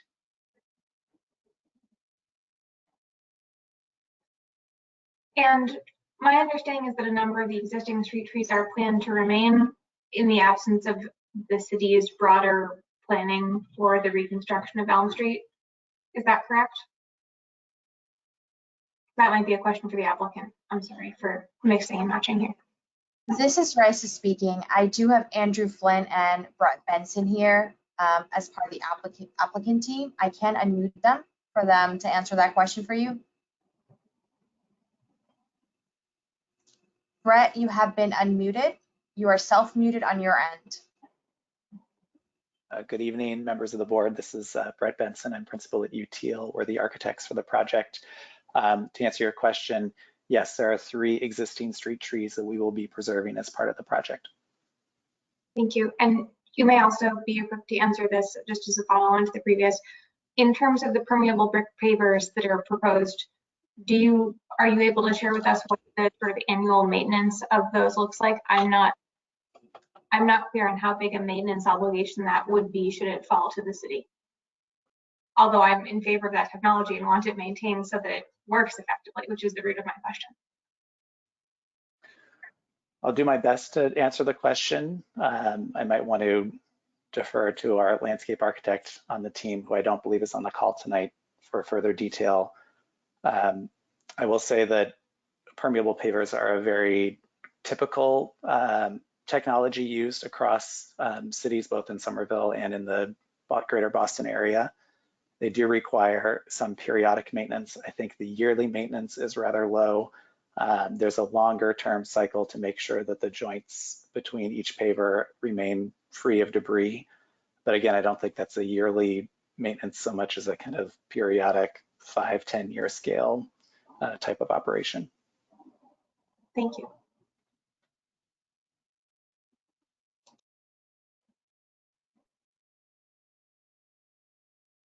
Thank you. Amelia, did you have anything else before I move along to Debbie?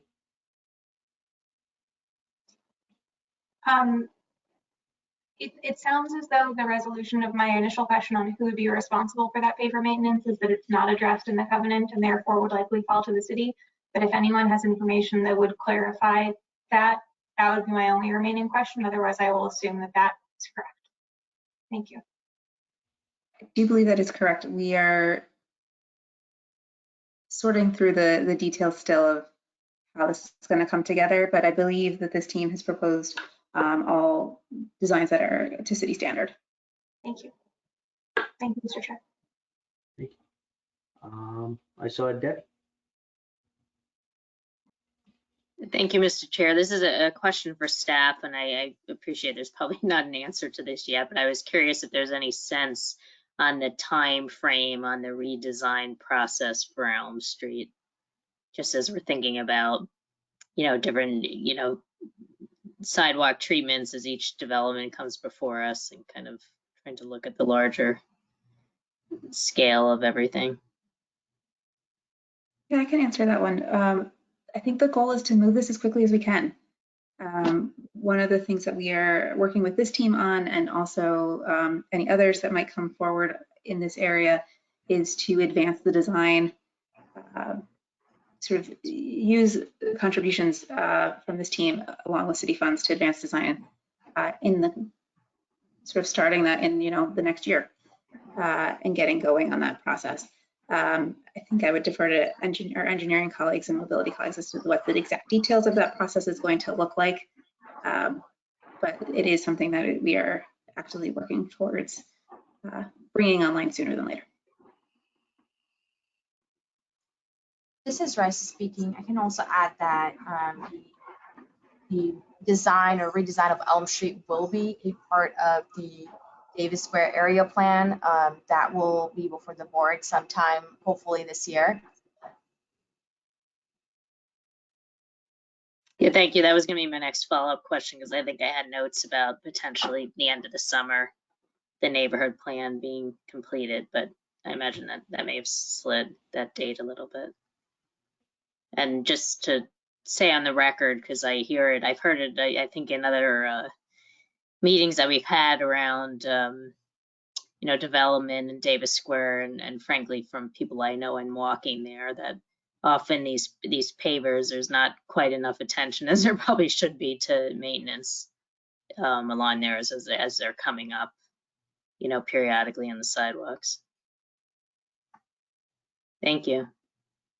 Thanks, Debbie. I don't mean to disparage anybody on the call or on the meeting, but the last time, certainly not the first time, but the last time we spoke about the Davis Square neighborhood plan and the redesign of Elm Street and the fixing of the lights in the middle of Davis Square, so you don't have two lanes of traffic coming at each other with greens.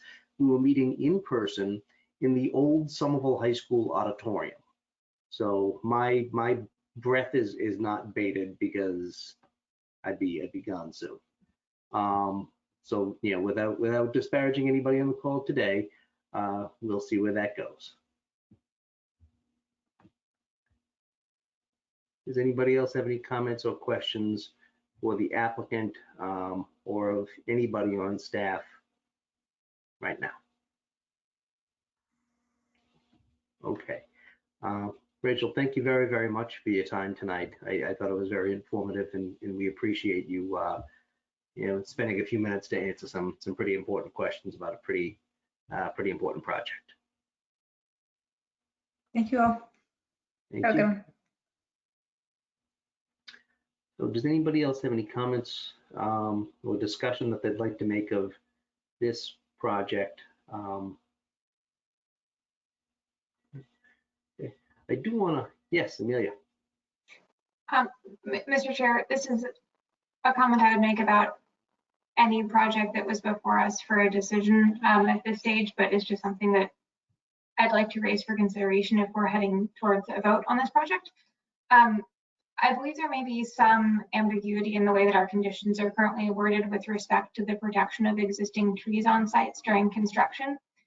And I would like to raise for my colleagues' consideration whether there is different or stronger wording that could be included as part of our authority to require the preservation and sort of security of existing street trees throughout construction, as opposed to handing that authority off to a step of the ISD process, because I understand there have recently been some projects completed in the city where that has not been a strong enough deterrent. And while I have every confidence in this team, this developer, to make an effort to do right, I'd like to explore with staff, if and when we have the time, whether there is a more effective way this board can leverage the authority in that very important aspect of community mitigation in a project, especially in an area like this that's so dense. This is Rice speaking. If I can answer that. Sorry, I didn't mean to cut you off. I can answer that a little bit. I will have to look into it a little bit more. For I believe there is a process for removal of existing trees with the Public Space and Urban Forestry Division. What that entails, I will have to look into for you, but that is a process that does exist at this time. What do you mean? For the removal of existing trees, was that not the concern, Vice Chair? If I may elaborate, I understand that there's currently a proposed condition that is one of our standard conditions that a plan must be provided to the appropriate authorities for the preservation of the trees on site. And I think the question I would raise is whether preservation of the trees on site throughout the construction process is in and of itself a condition that we might consider, so that it is a condition that is attached to this special permit as opposed to delegated to the plan to be provided to ISD. This might not be the forum for this. It may be more complex. I'm sorry, this is the first time I've had the opportunity to raise it. So, I mean, so I think I agree with you. And I actually do think it's within the purview of the planning board to be able to condition that. My only concern is I don't know enough about the biology of the adult street trees and the technology and the likelihood of being able to uphold that condition, because for example, what happens if we find out that one of the trees is sick, right, or simply can't be saved? I'm not sure, and we have to, for whatever reason, not be able to preserve that tree. I just don't know if the requirement in a condition that is a condition of a permit is something. I'm not sure that is wise because of the various unknowns that relate to that. But I don't know if there is some way that we can use like best efforts language. I don't know if that solves the issue, but I'm a little bit hesitant to put in a requirement to something that I'm not necessarily sure is absolutely certain to be able to be accomplished. to the point that it jeopardizes a permit. But trust me, I'm certainly not saying I want to not trees at all costs. I'm wondering if there's some language that we can put in that, requires best efforts to be able to preserve. And I don't know if that meets what you're hoping to accomplish. Mr. Chair, it may be that this is a recommendation of a change to our standard language that it's not appropriate to take up for this vote this evening if this vote is ready this evening otherwise. I appreciate the concern and the opportunity again to raise it with my colleagues, but perhaps it needs more discussion. This is Raisa speaking. I'm sorry to interrupt, Mr. Chair, Madam Vice Chair. Perhaps the condition can be the requirement that trees be preserved as determined by the Public Space and Urban Forestry Division. Does that work?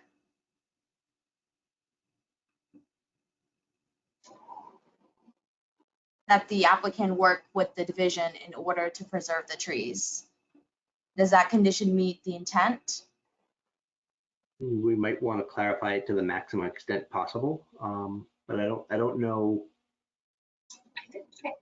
I'd love to hear your thoughts on that, Amelia, because I don't know the degree of stringency you want to be able to hold the applicant to and the city.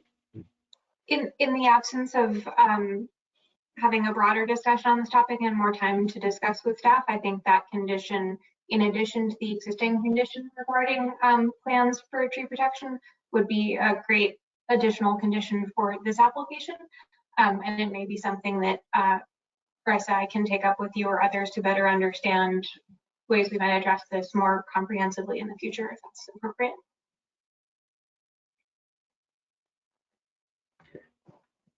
Well, I just want to make sure that your concern is heard and is to the extent that we can impose a condition that would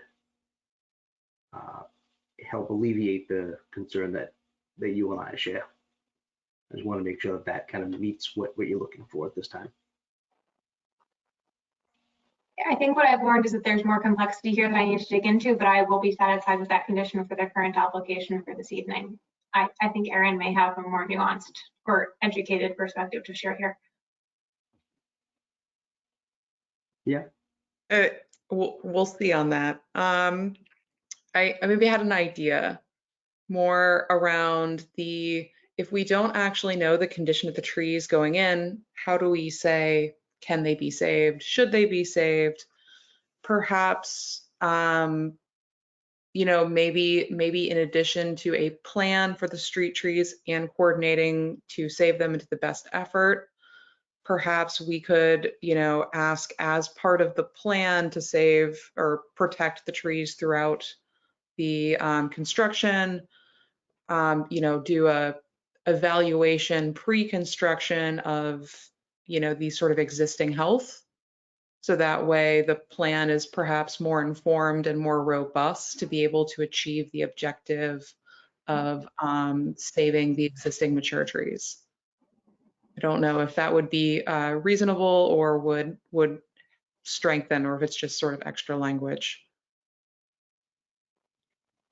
I don't know. I'm wondering if Raisa may be able to advise on what she thinks would be the best step forward, knowing what our concerns are and knowing what the authority of various city departments are, maybe better than we do. This is Raisa speaking. I also want to state for the record that Jennifer Schultz did have a comment that she'd like to make, and she made in the chat, but we don't use the chat. Therefore, if Jennifer, you'd like to speak, I can unmute you if that's okay, Mr. Chair. Absolutely. And just for everybody on the call, Attorney Schultz will introduce herself, but she is counsel. She's not just a member of the public. This is Raisa speaking again. Jennifer, you're ready to go. You may speak. Thank you, Raisa. Thank you, Chairman. This is Jennifer Schultz, Permitting and Land Use Counsel for the applicant. What I wrote to Raisa in the chat is it's my understanding that PSAF, the Urban Forestry Committee, is currently charged with advising on the management and maintenance of all existing and new trees within the rights of way and public realm in the city of Somerville. And so it's been my experience on other projects and would be my expectation here that any work on new trees and existing trees that are planted by the applicant as part of this project would fall under the purview, review, and ongoing management of the Urban Forestry Committee or department.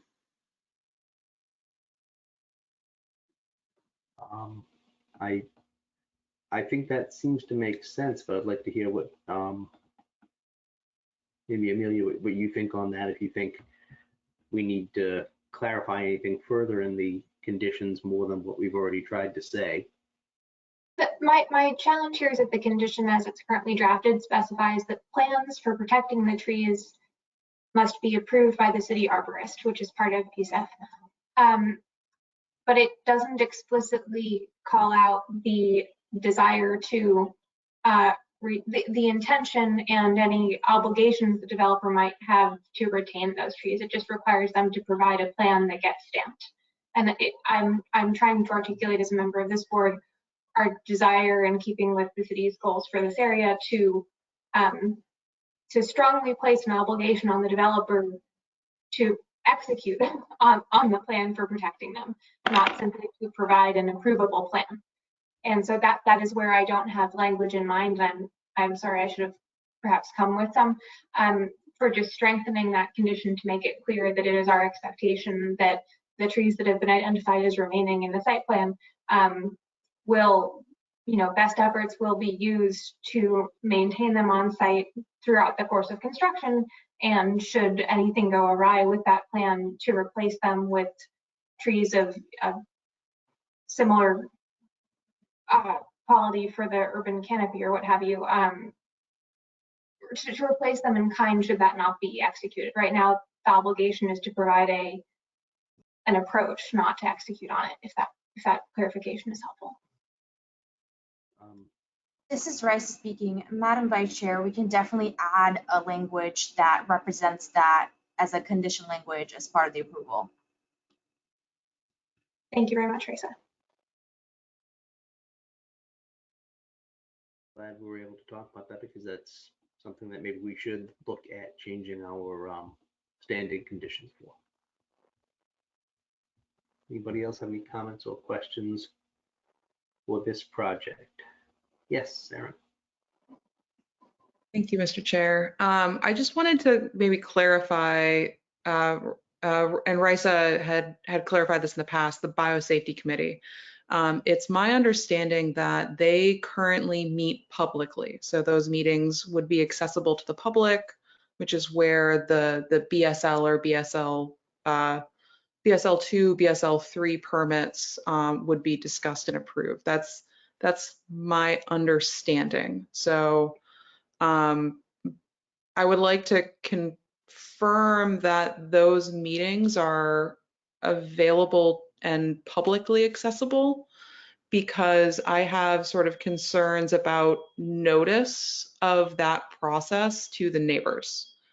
Seeing as how it's a densely populated area and the sort of lab use is a major concern.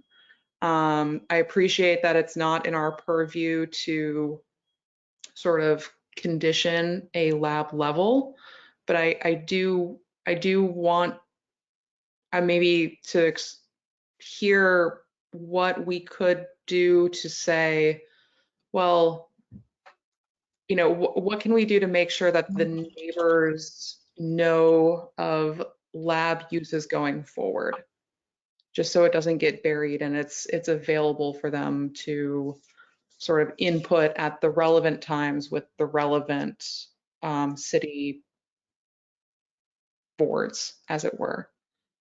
Does that make sense? I'm not sure if it's conditionable, and that's really my question, right? This is Rice speaking. At this time, the information that I have from Colin Zellinger, who is the person in charge in ISD of this committee, the liaison, just like I am to the planning board, according to him, the biosafety committee is something that they're bringing back. I think there was a bit of time where the committee was not meeting and have not been having public meetings. I will have to look more into that, but I do know that they are starting to review lab buildings after building permit at this time.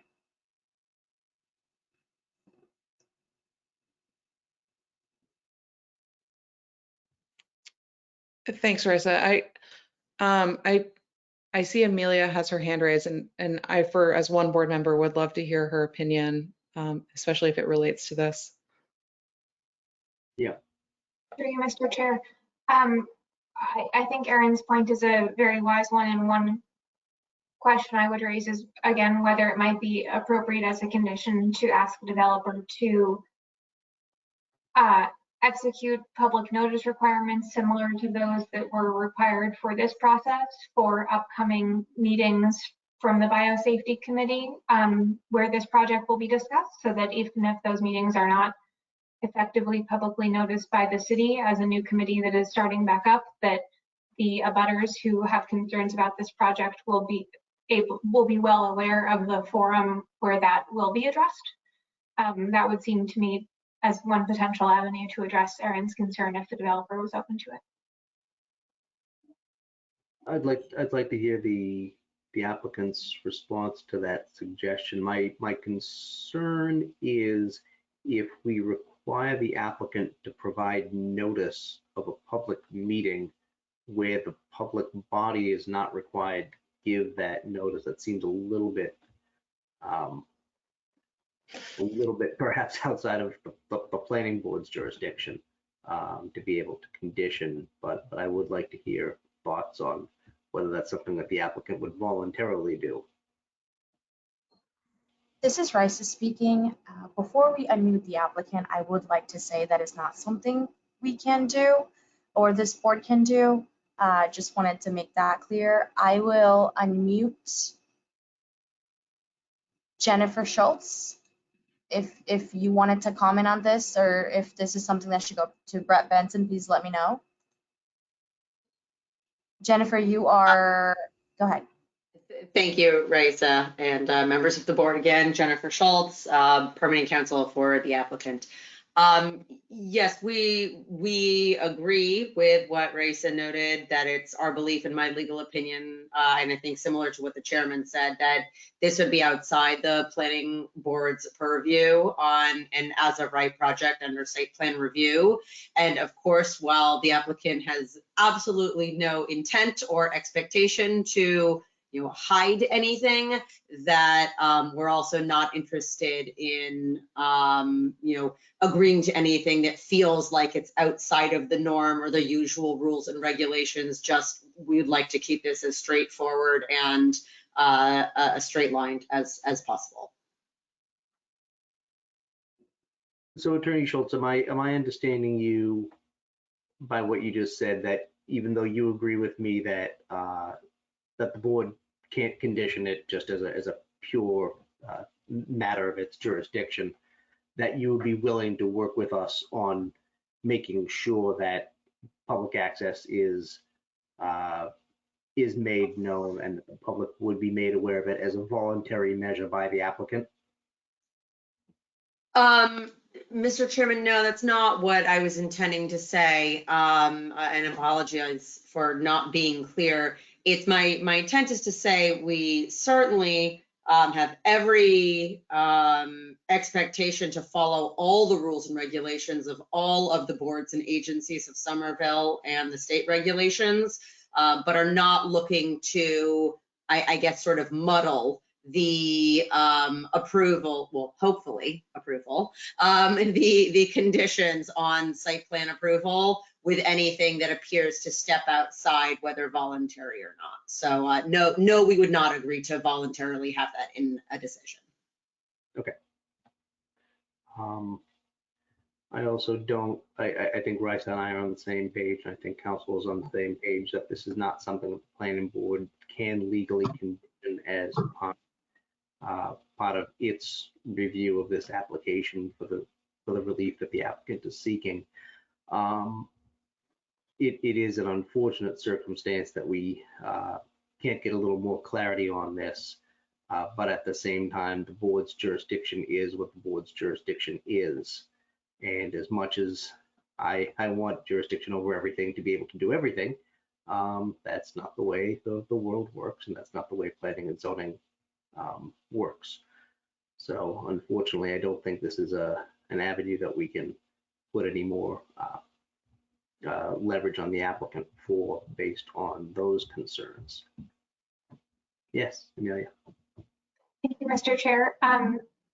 Understanding that there may be interested parties on the call this evening, for instance, I wonder if we could ask the applicant just to describe for whoever has joined us this evening their anticipated process for engaging with the community and abutters on whatever other steps on whatever their next steps will be following our meeting this evening, just to get a sense of what their sort of community engagement approach will be moving forward, if that's felt to be an appropriate question.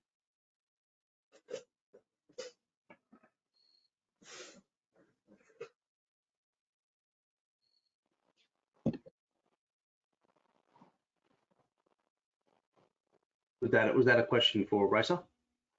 That was a question for the applicant, if you agree that it's within our purview to ask, Mr. Chair.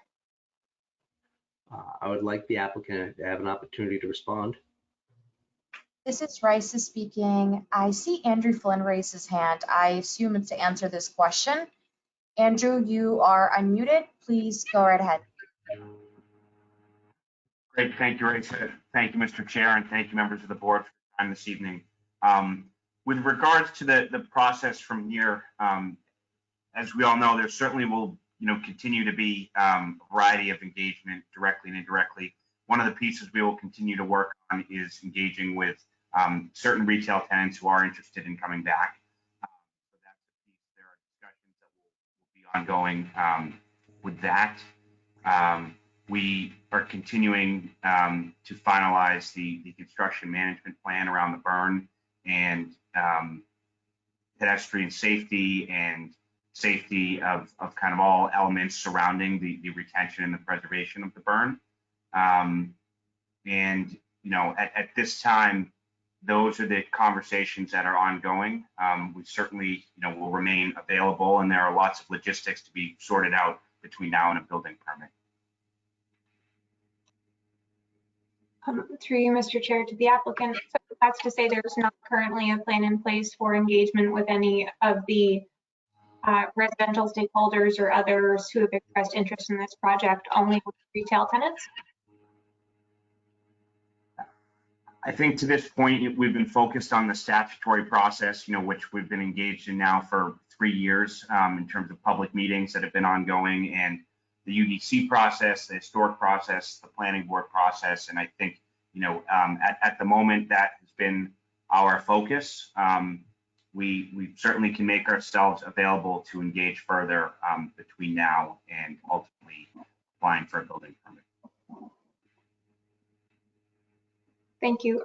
Mr. Chair, if I may, Mr. Flynn, I appreciate that there have been a lot of steps in this process that have been defined so far, but and that we don't have the purview to require this as was just described, but I would strongly encourage you to think about what your engagement with the community and the residential community looks like moving forward. This is a project that all too well has had a lot of pushback and opposition over the course of its twists and turns to where we are today. While I, as one member of this board, think we've landed in a place that is really strong and will be great for the neighborhood, you definitely have abutters that have remaining concerns, and I would encourage you very strongly to make your team available to them and to participate in discussion with them.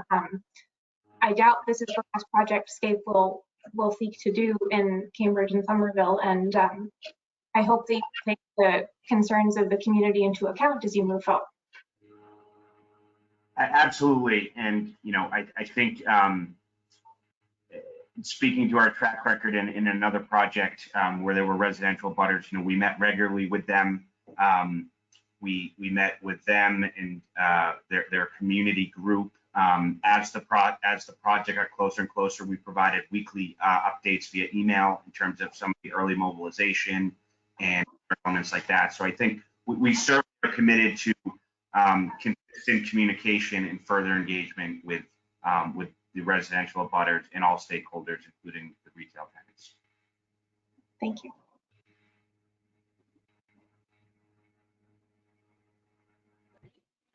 Anybody else have any comments or questions for the applicant or of staff?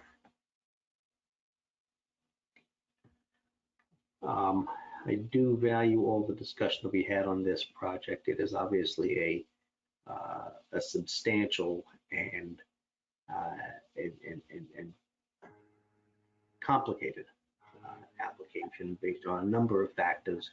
But again, planning board's jurisdiction is limited by statute, and we can only do so much, and we can only ask for so much, despite the fact that we, in many cases, more than just this one, would ask to do much more.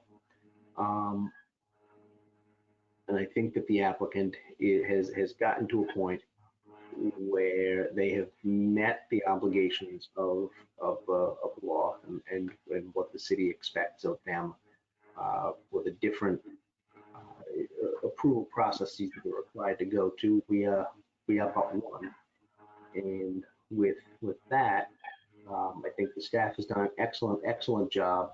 Bryce specifically being the project planner on this, to really move this along to a place where we can finally move forward with this application to the point where we don't have, as in other projects, hundreds and hundreds of letters in desperate opposition. There were some, and I think to the extent that we had some neighbors who were concerned about various aspects of the application, I wanted to make sure that they were all covered and that we could respond to them in the most appropriate way that we can as a planning board. And I hope that we did that to the extent that we could have done more. I think we would have.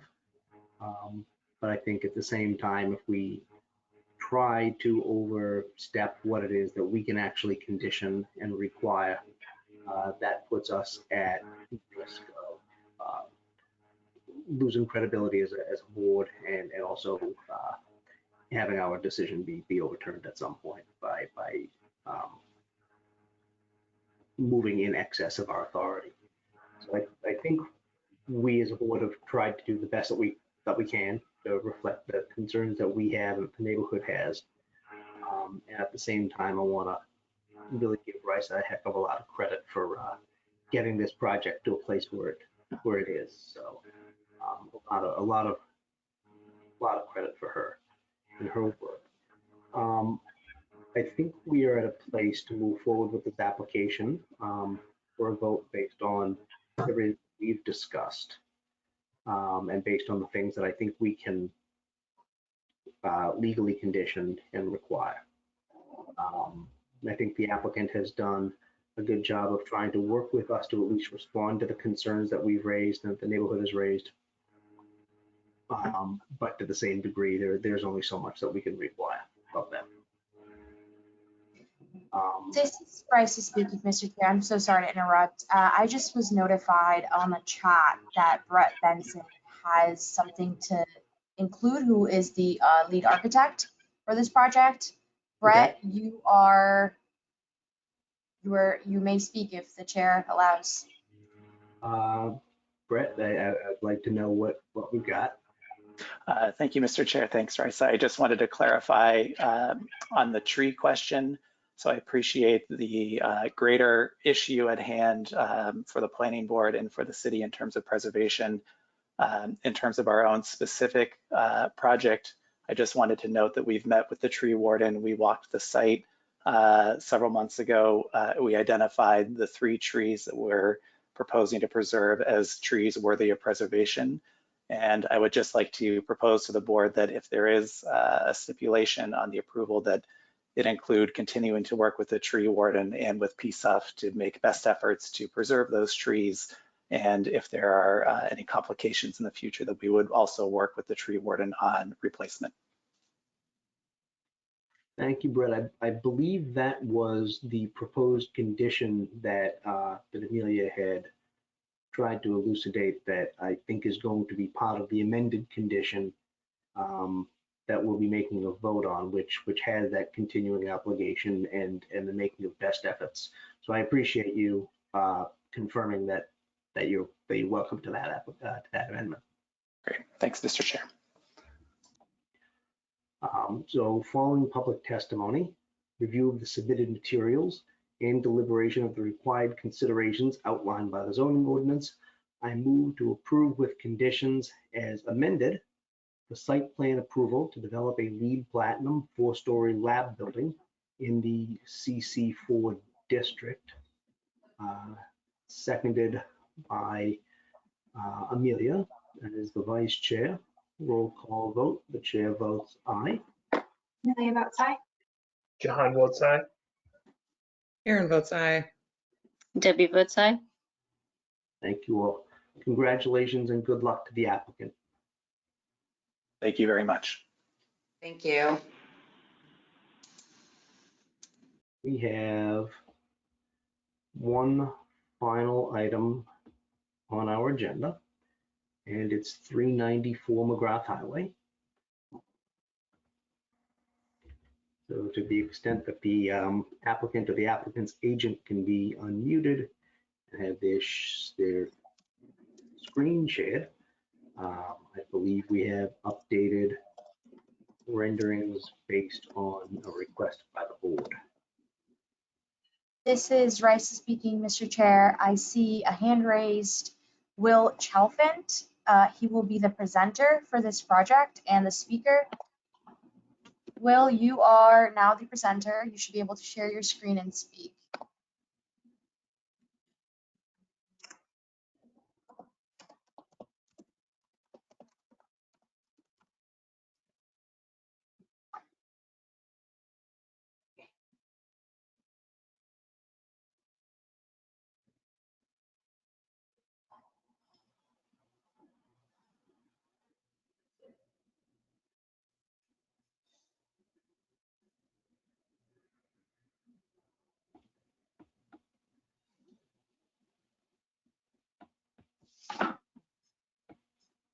Will, are you there?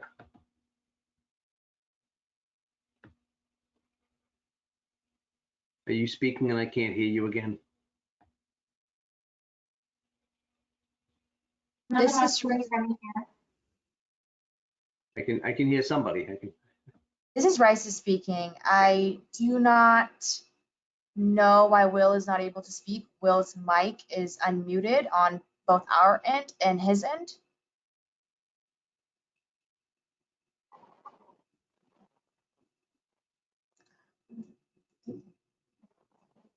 This is Rice speaking. Will has commented that he can't be heard. So he's having audio issues for some reason.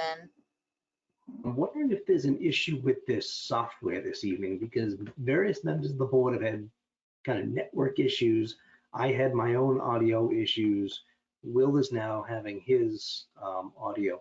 Will, if you can hear me, I'll just tell you that I restarted my computer and it worked. I don't know if you want to take a 2-minute recess to be able to do that for you, or if you got somebody else on your team that might be able to present. But me restarting my computer for a minute solved my audio issues. This is Rice speaking. Will said that he will attempt to call in and he will try to restart. So okay, that is what he'll be doing. We'll put the planning board in recess for 5 minutes while he does that. We are in recess until 8:20.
Hello.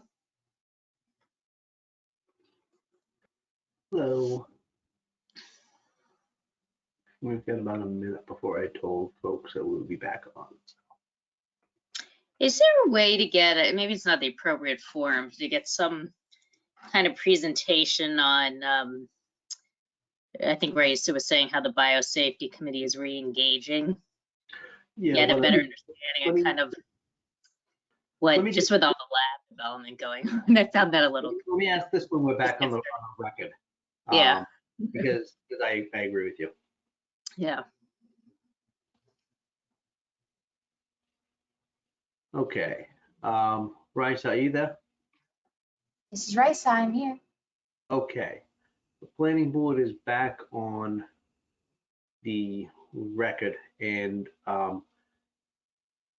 before I unmute Will, or have Will be unmuted to make sure that everything works, there was a sentiment made by Debbie offline that I share, that I'm hoping we might be able to have some overview of exactly what some of these departments do and what their jurisdiction is, and how meetings are held and things, because they are new. And Debbie, I don't know if you have any other suggestions on that, but I think there's a lot of different departments that the city has, a lot of different officials that have different roles that I think would be beneficial for this board to know exactly who's what and who does what, and how they do it.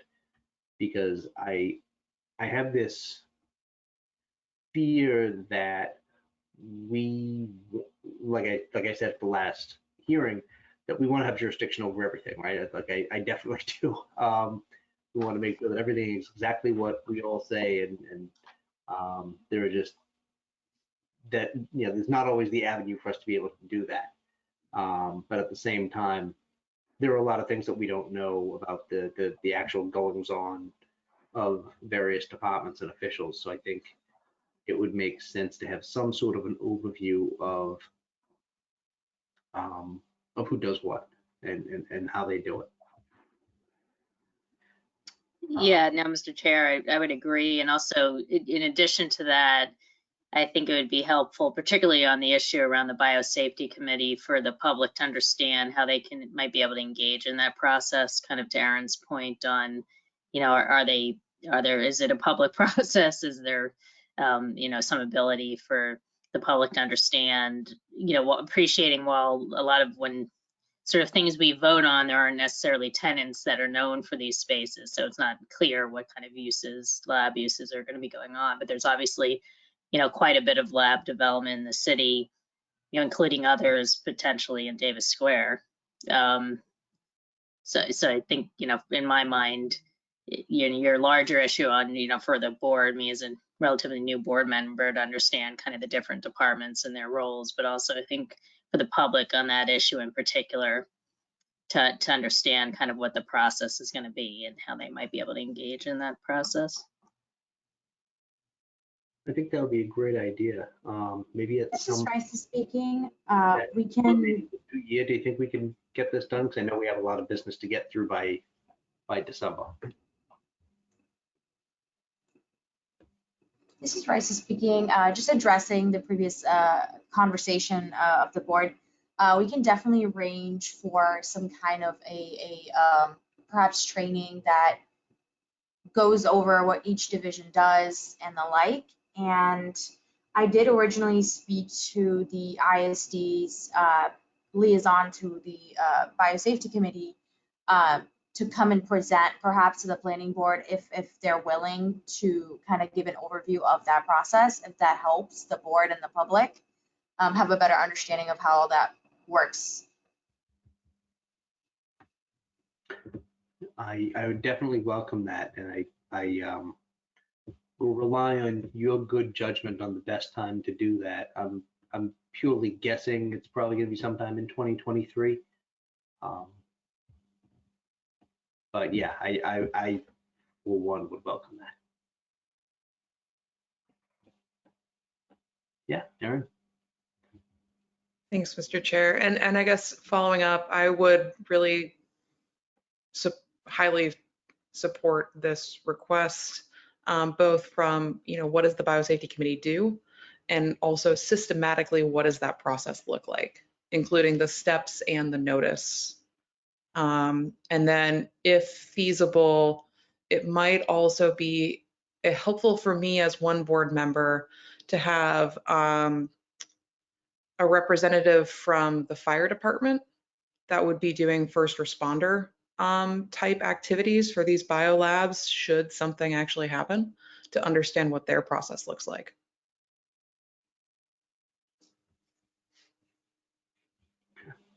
I share that. To the extent that we can have a presentation or presentations, Risa, I think the board would appreciate getting that done. This is Risa speaking. I can definitely speak with the division and see what we can do. But I can definitely arrange that. Thank you very much. Will, I'm sorry we made you restart and then put you on hold.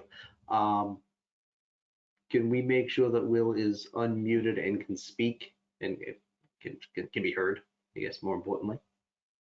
This is Risa speaking. Will, I will be attempting to make you presenter the second time. You should be able to speak. How about now? Oh, yes. Oh my gosh, I'm so sorry. Yeah, I did the exact same thing earlier tonight. Yeah, I know, but I'm supposed to learn from that, Mike. I'm not supposed to make the same mistake. This evening. Okay, well, thank you all. My name is Will Chalfant from Calsa Design. Would you like me to go through the presentation again, or simply go over? So just the changes? Yeah. Okay, great. Thank you very much. All right, so I will get quickly to that. So previously, what was presented here was a material palette of clapboard, standing seam metal, and the cedar accents. And there were comments made about it, these materials fitting in with the existing, historical aesthetic of Prospect Hill and some of its direct abutters, and just the other buildings within the direct neighborhood. So we did a few different options. I do want to say that, while we were trying to keep the existing building shape, and just sort of changing. Do you have a visual presentation for that on?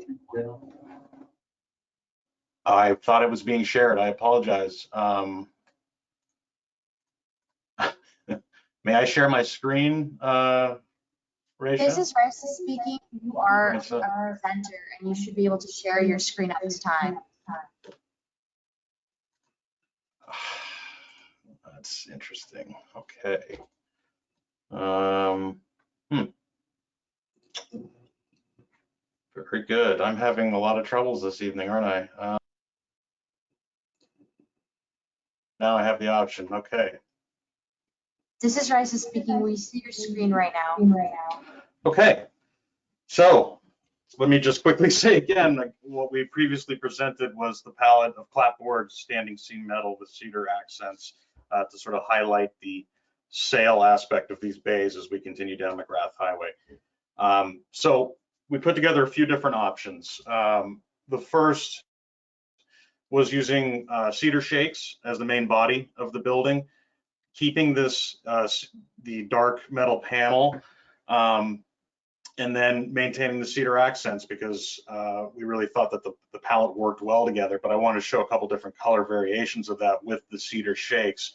Now, the intention with the cedar would be to pre-stain it a light gray to sort of maintain that weathered look, as opposed to letting it age naturally, because I think that the fresh cedar would really clash with the cedar shakes, rather, would clash with the cedar clapboards if they weren't treated exactly the same. And the intent is for the cedar clapboards to be more of a standout element in the design. Do you need me to enlarge the screen? I'm sorry if you can't see. I see Aaron leaning in. I don't. If you could maximize. Yeah, it's not. It's well, I don't even want to get into my issues this evening here. if I can zoom in whenever you like, just let me know. And you're good. Okay. All right. So here's the light gray option. And then we did another option where we used a white standing seam to sort of, again, there's a lot of white and, old clapboards projects in Prospect Hill, as well as, I mean, it's just a very traditional color. And it went well with the cedar shakes and then the stained cedar siding. We just did some example imagery of what those colors together would look like. And so that's one option. Another option we looked at, because we've had success with this product in the city, is a Core 10 steel. Now, I know that this isn't a traditional material per se, but this is a somewhat urban environment. This is an understandable material. We've seen it. It's very durable, and it also sort of highlights these bays. And we did that with a slightly toned down metal and then a green clapboard to show that sort of peeling back again of these bays. So this was another thought. And then lastly, we have this existing beautiful mansard next door with these scalloped, I believe they're slate shingles. And so one thought were to use these metal tiles, which again, we've also used this in the city, that sort of, pay homage to that, but they would be on the main bays of the building. And then again, using this traditional material on the clapboards. And then using another color with the standing seam here, more of a tan to sort of blend in with the existing home. So it's a similar color palette. Now, I will say if the owner of that house ever decides to change that color palette, then we would be obviously not exactly mimicking it, but the idea was to, blend into it this way. So it's a bit of a toned down palette, but the thought was it'd still be interesting and be aesthetically pleasing. So I realize I threw a lot at you as far as options and these, but I want to get your thoughts on those.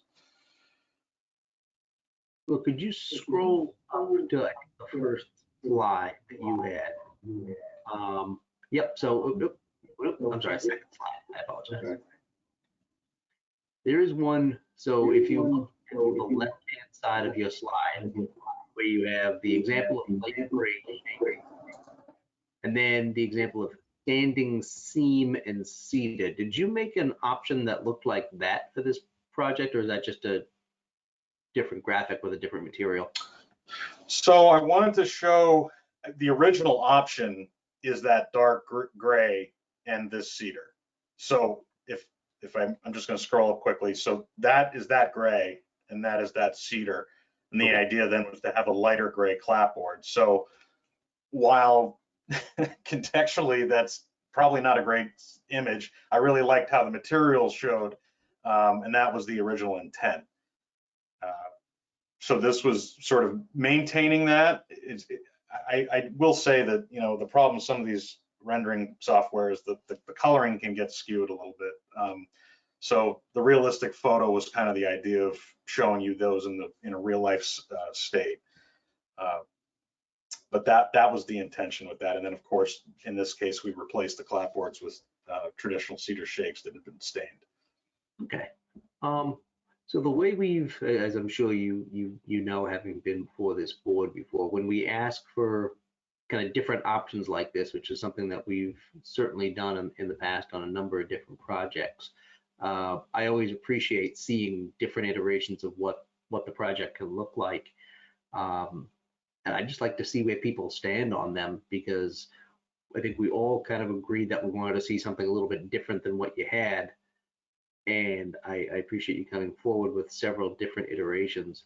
I kind of, based on what you presented to us, I know which one I prefer, but I'd like to hear what my colleagues think about the project and the different renderings that you've given us, if anybody has any preference.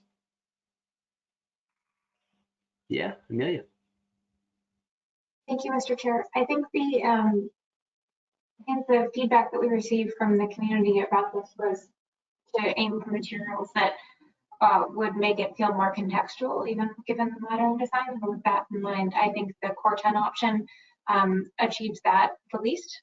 So I would steer us away from that option based on the community feedback, and I don't feel strongly across the other options that have been provided. The which option, Amelia? I'm sorry, the core 10 metal panels, I think, sort of failed to respond to the community feedback that was received. Okay. Anybody else have any thoughts? Yes, Erin. I would generally echo Vice Chair Aboff's feedback or comments on the core 10. It is my least favorite, less contextual, and considering contextual is what we're trying to achieve here, seems least desirable.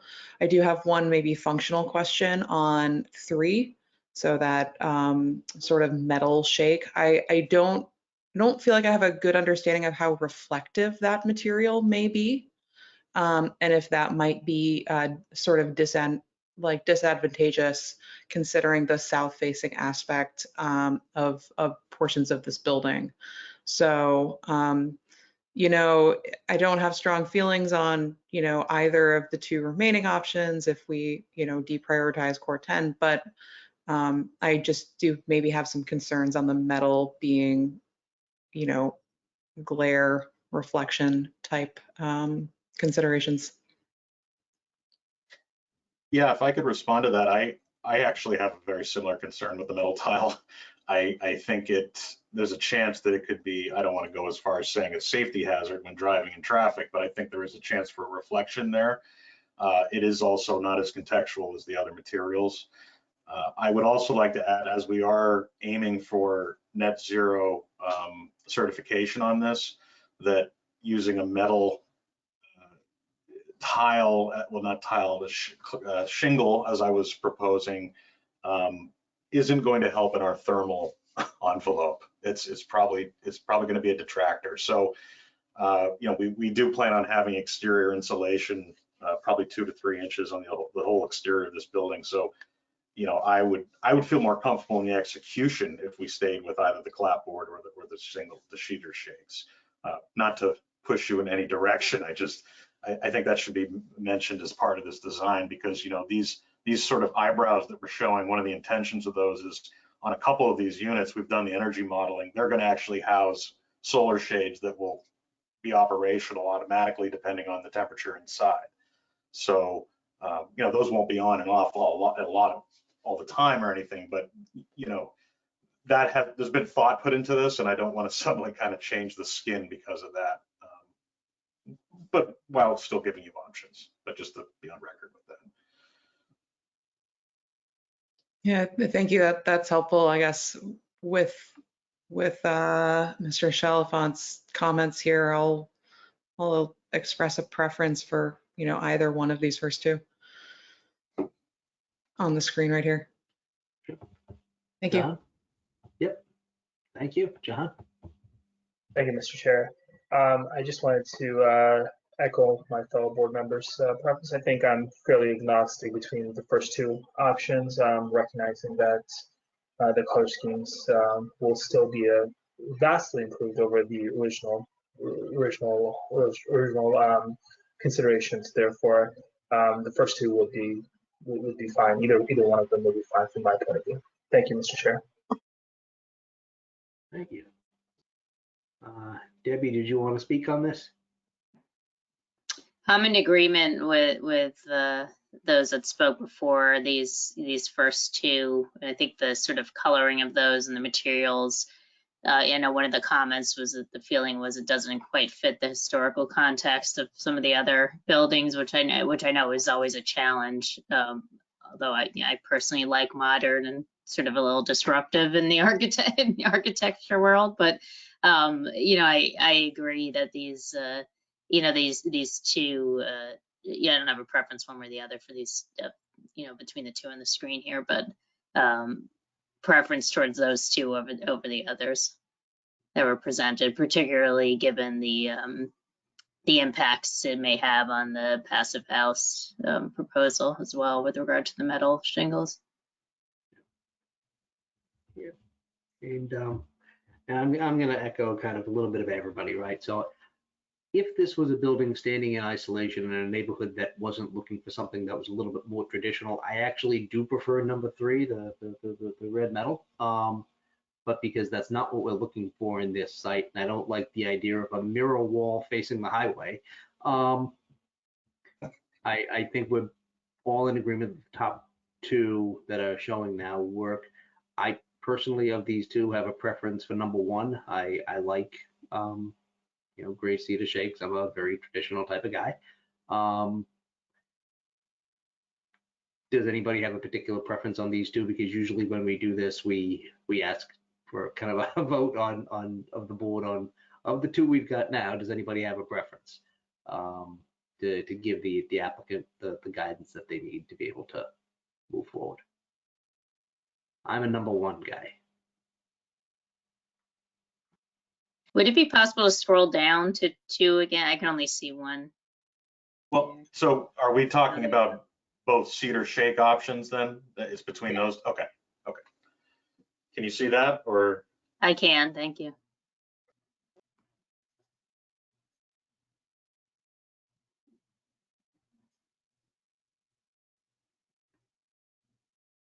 Am I going to ask for a vote on these to give the applicant some guidance now that we're between 2? If I could say the gray may hide some of the smog off the road a little bit better than the white. Throw that out there. The top option, number 1, you think? Yes. I was thinking that as well, but struggling with how to frame it. We've got 2 for number 1. Not good for the marketing materials, but I'm with number 1 as well. 3 for number 1. Here we go. Mr. Chair, count me in as well. Yep. Why not? Okay, we have a design. Hey, I want to thank you very much for working with us to make something that makes the project more conducive to what the neighborhood was looking for. I hope this achieves it. So absolutely, I appreciate the input as always. It's always a pleasure to work with the board, and I apologize for my inability to work my electronics. So I'll work on that. Is there anything else anybody has comments or questions for on this application? Yeah, Amelia. Thank you, Mr. Chair. Again, with apologies that I wasn't able to join for our last meeting and the discussion of this. I was wondering if you could walk us through how deliveries and move-in, move-outs are planning would be handled given the parking scene and I believe the location of a bike lane directly in front of this building. So I can speak to the construction approach first, and that is that we intend to panelize this project because of its tight lot and its difficulty in queuing along McGrath Highway here. It also is going to help us achieve our net zero certification because we can ensure the tightness of the building pan, the exterior skin. So that's the first part. And then obviously there will be this drive aisle to the back for the remaining of the construction. I don't think I could state in good conscience that there may be no disruptions to McGrath Highway because of this, but there will be best efforts made to make this a streamlined construction process. As far as the move-ins go, that's a very good question. We did recess the garage door intentionally to allow for pulling off McGrath and then determine whether or not there was a car there or not, they'd be able to back up and that car would still be able to pull off McGrath. We'll be providing probably about 8.5 foot clearance there, which as we see every day on the news doesn't matter with the Sturo Drive van coming in and out, but I think there is enough space at the front to possibly queue that van, but it is going to be challenging. I will agree to that. And the plan for deliveries, drop-offs, other curbside access? So, I mean, that was one of the reasons that the neighborhood was adamant that we didn't put a retail or commercial space on the ground floor, was because of the logistics of that. So I think other than the Amazon truck, my hope would be that the truck would pull up the side street and park there and then walk down with any packages.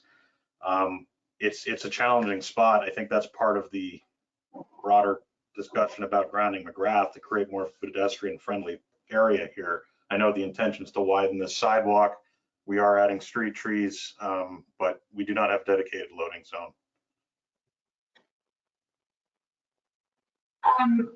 I'm sure folks would like to move towards a vote this evening, and I'm sorry to potentially waylay that, but those answers don't fully satisfy me in terms of, sorry, I appreciate your answers, and that's the current state of design here, but I am concerned that this is not a particularly small residential building. We know residential buildings in the year 2022 to have many drop-offs and pickups and food delivery and Amazon deliveries and lots of different things that would locate a vehicle trying to enter the mail room in the bike lane and highway right-of-way. I'd love to hear whether there are any more innovative concepts we can discuss in terms of facilitating deliver vehicles pulling into the garage for the first some number of feet, requiring that, relocating the mailroom access to facilitate that perhaps. Those are just a few ideas. Happy to hear your thinking, but right now it seems like vehicles delivering things to the residents of this building would be incentivized to be double parked in exactly the least safe place as a busy road turns a corner. So I'm not sure that's optimal.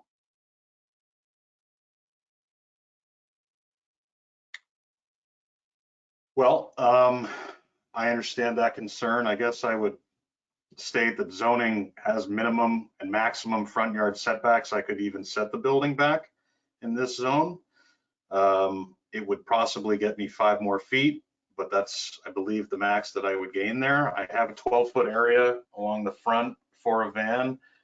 I mean, this is, I'm not sure what I can offer other than saying we could look at depressing the driveway slightly to possibly get the truck underneath the front half there. I don't know. I've lived the last 20 years in the city where, you know, you just, I mean, I'm not trying to okay double parking, but there is inevitable to an extent. I mean, there's several businesses around there where it seems to happen constantly. I think the mail truck would learn to pull up the side street, to be quite honest, so they wouldn't do that. I mean, the Taylor rental, it's a disaster. So I'm not sure if I can really speak to this, other than this is the program that we ended up with. I'm wondering what, Bryce, if you could identify what mobility has thought about this, because if the concern is double parking and taking up, you know, part of a travel lane or access, I would be surprised if this isn't something that they did already review, but to the extent that you might be able to help kind of clarify that.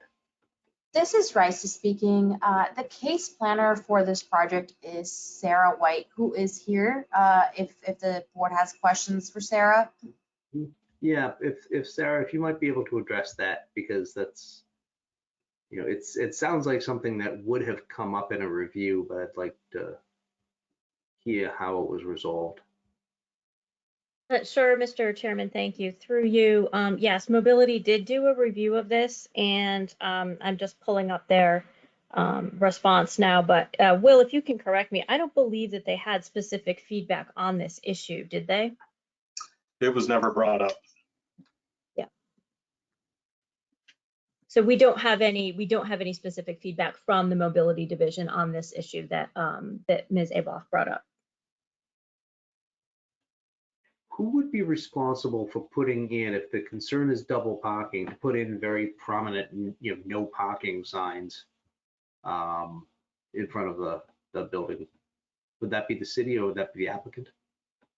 I believe, and I can double check, but I believe it is the city's responsibility. Yeah, I mean, we all know where not to park. If I'm going to do something illegal, I'm going to do something illegal. I'm just wondering if there are ways, since this was reviewed by the appropriate city department, if there's a way to just clarify for anybody that might want to not, that they should know, no parking, no standing, no drop-offs, no this, no that, with a big red curve or something. Mr. Chairman, through you, is it the board's desire that I'm sorry to say this, to the applicant, I know they've come a long way, but is it the board's desire to have staff go back in the intervening couple of weeks and discuss with mobility? I don't know. Is that something that we can simply condition? Because that would be a condition on the administration and not on the applicant, because the applicant doesn't put in those signs, do they? Right. Correct. Mr. Chairman, through you, that is a good question, because because we don't know what exactly mobility's plans are for this area. Typically what mobility does is they will indicate that, say, for example, an applicant needs to ensure that like a bike lane is extended, or that a curb cut is closed, or that, there is no parking in a specific area, and that they'd make certain improvements to the street. We have that going on with another project in the city. But I have not seen that in this regard. And my one hesitation would be to make a requirement for that when, in fact, for any sort of reason we might not be aware of, that the city couldn't do that. Are there any state obligations here because of like its proximity to the McGrath-O'Brien Highway? I'm not sure. So those are answers I don't have for you specifically. But typically it's not usually something that a board conditions for a specific department to do. Well, Yeah. so Sarah, what we can do, and without trying to make the applicant go back and completely redesign the way the building sits on the lot and the angle of the driveway and the whole thing, if this isn't something that mobility has particularly pointed out as a concern, but that we identify could be a concern, what we have done is impose an obligation or condition on the applicant to work with that specific department once we vote on a permit, to work on the best ways to address the concern that the board has raised. But I don't know, Amelia, that will help with the concern that you identify.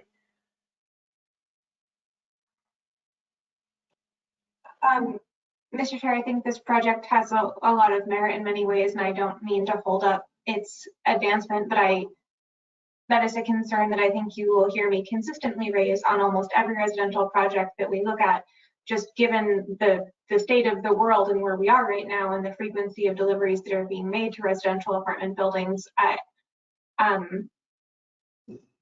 I'm disappointed to hear that there isn't sort of a plan in place for how those deliveries could be accommodated as regularly as I would expect them to be happening in a way that is safe.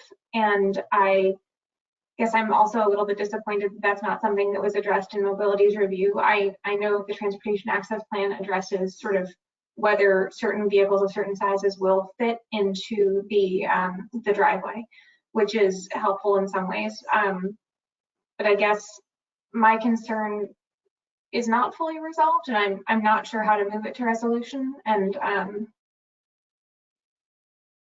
to be frank, I'm also unsure whether my vote, whether we need 4 votes to advance this or whether 3 would suffice. So this is This is Rice speaking, Mr. Chair. If you'd like, I can comment on that. So this application does require 2 different votes. One is the site plan approval, and the other one is special permit. And the special permit will require 4 members to vote in the affirmative. So what I'd like to do is I'd like to propose, to the extent that Amelia might not be able to get the precise resolution on this project that she's looking for, I do want to make an amended condition that the applicant do work with the mobility division to the extent possible mitigate this issue, because I don't think it's appropriate at this stage to make the applicant go back and do a complete redesign for something that mobility hasn't raised as a particular issue, based on all of the considerations that Sarah has brought up to us. But I'd like to hear what you all think as well.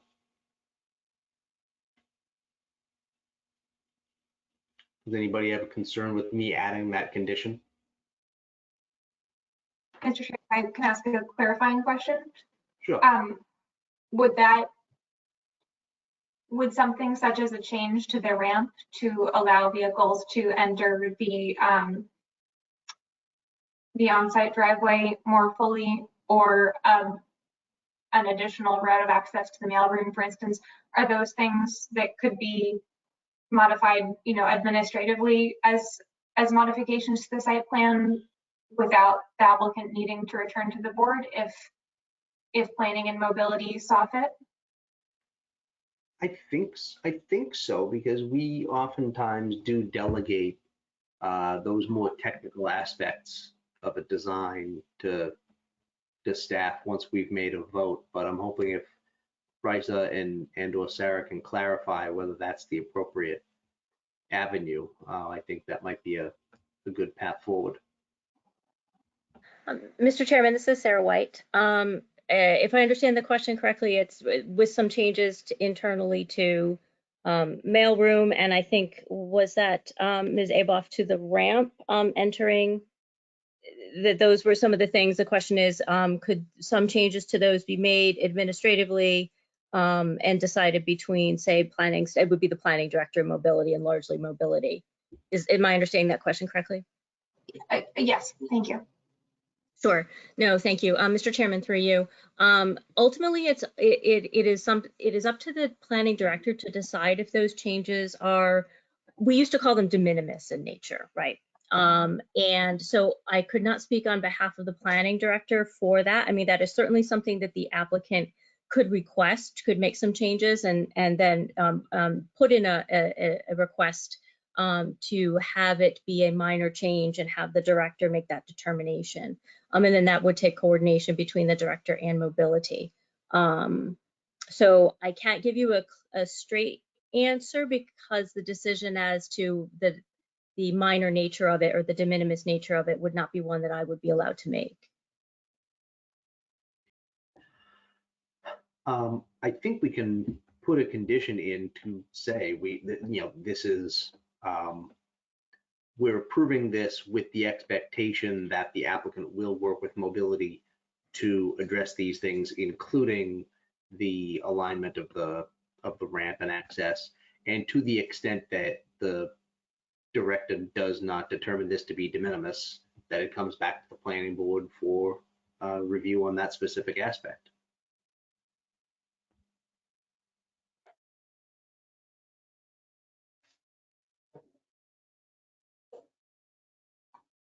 Does that seem to fit with what we're trying to do here?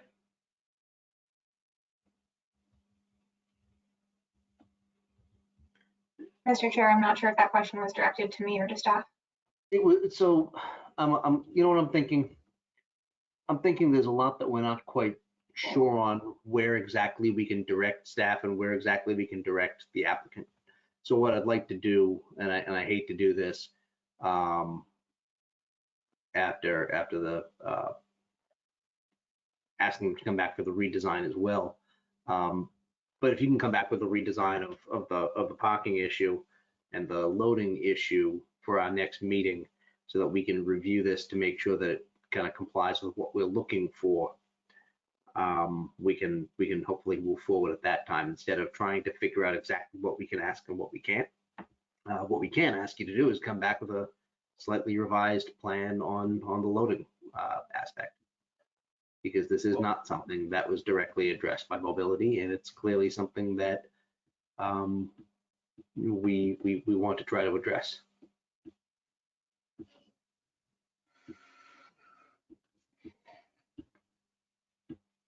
I suppose my response would be, who should I look to in mobility to get these directives from? since they did not bring these up initially. I mean, I don't have a point person, but I'm certain that that Sarah White will be able to point you in the right direction. Mr. Chairman, if I may, this is Sarah White. Through you, yeah, Will, you and I can touch base, and I will work to get to the right person to talk to on this, and I'll do some digging myself.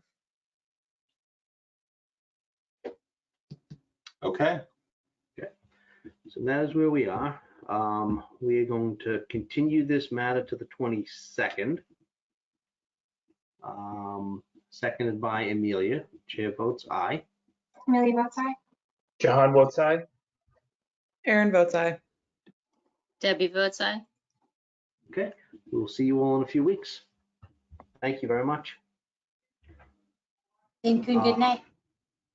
Thank you. There is nothing further on the planning board's agenda.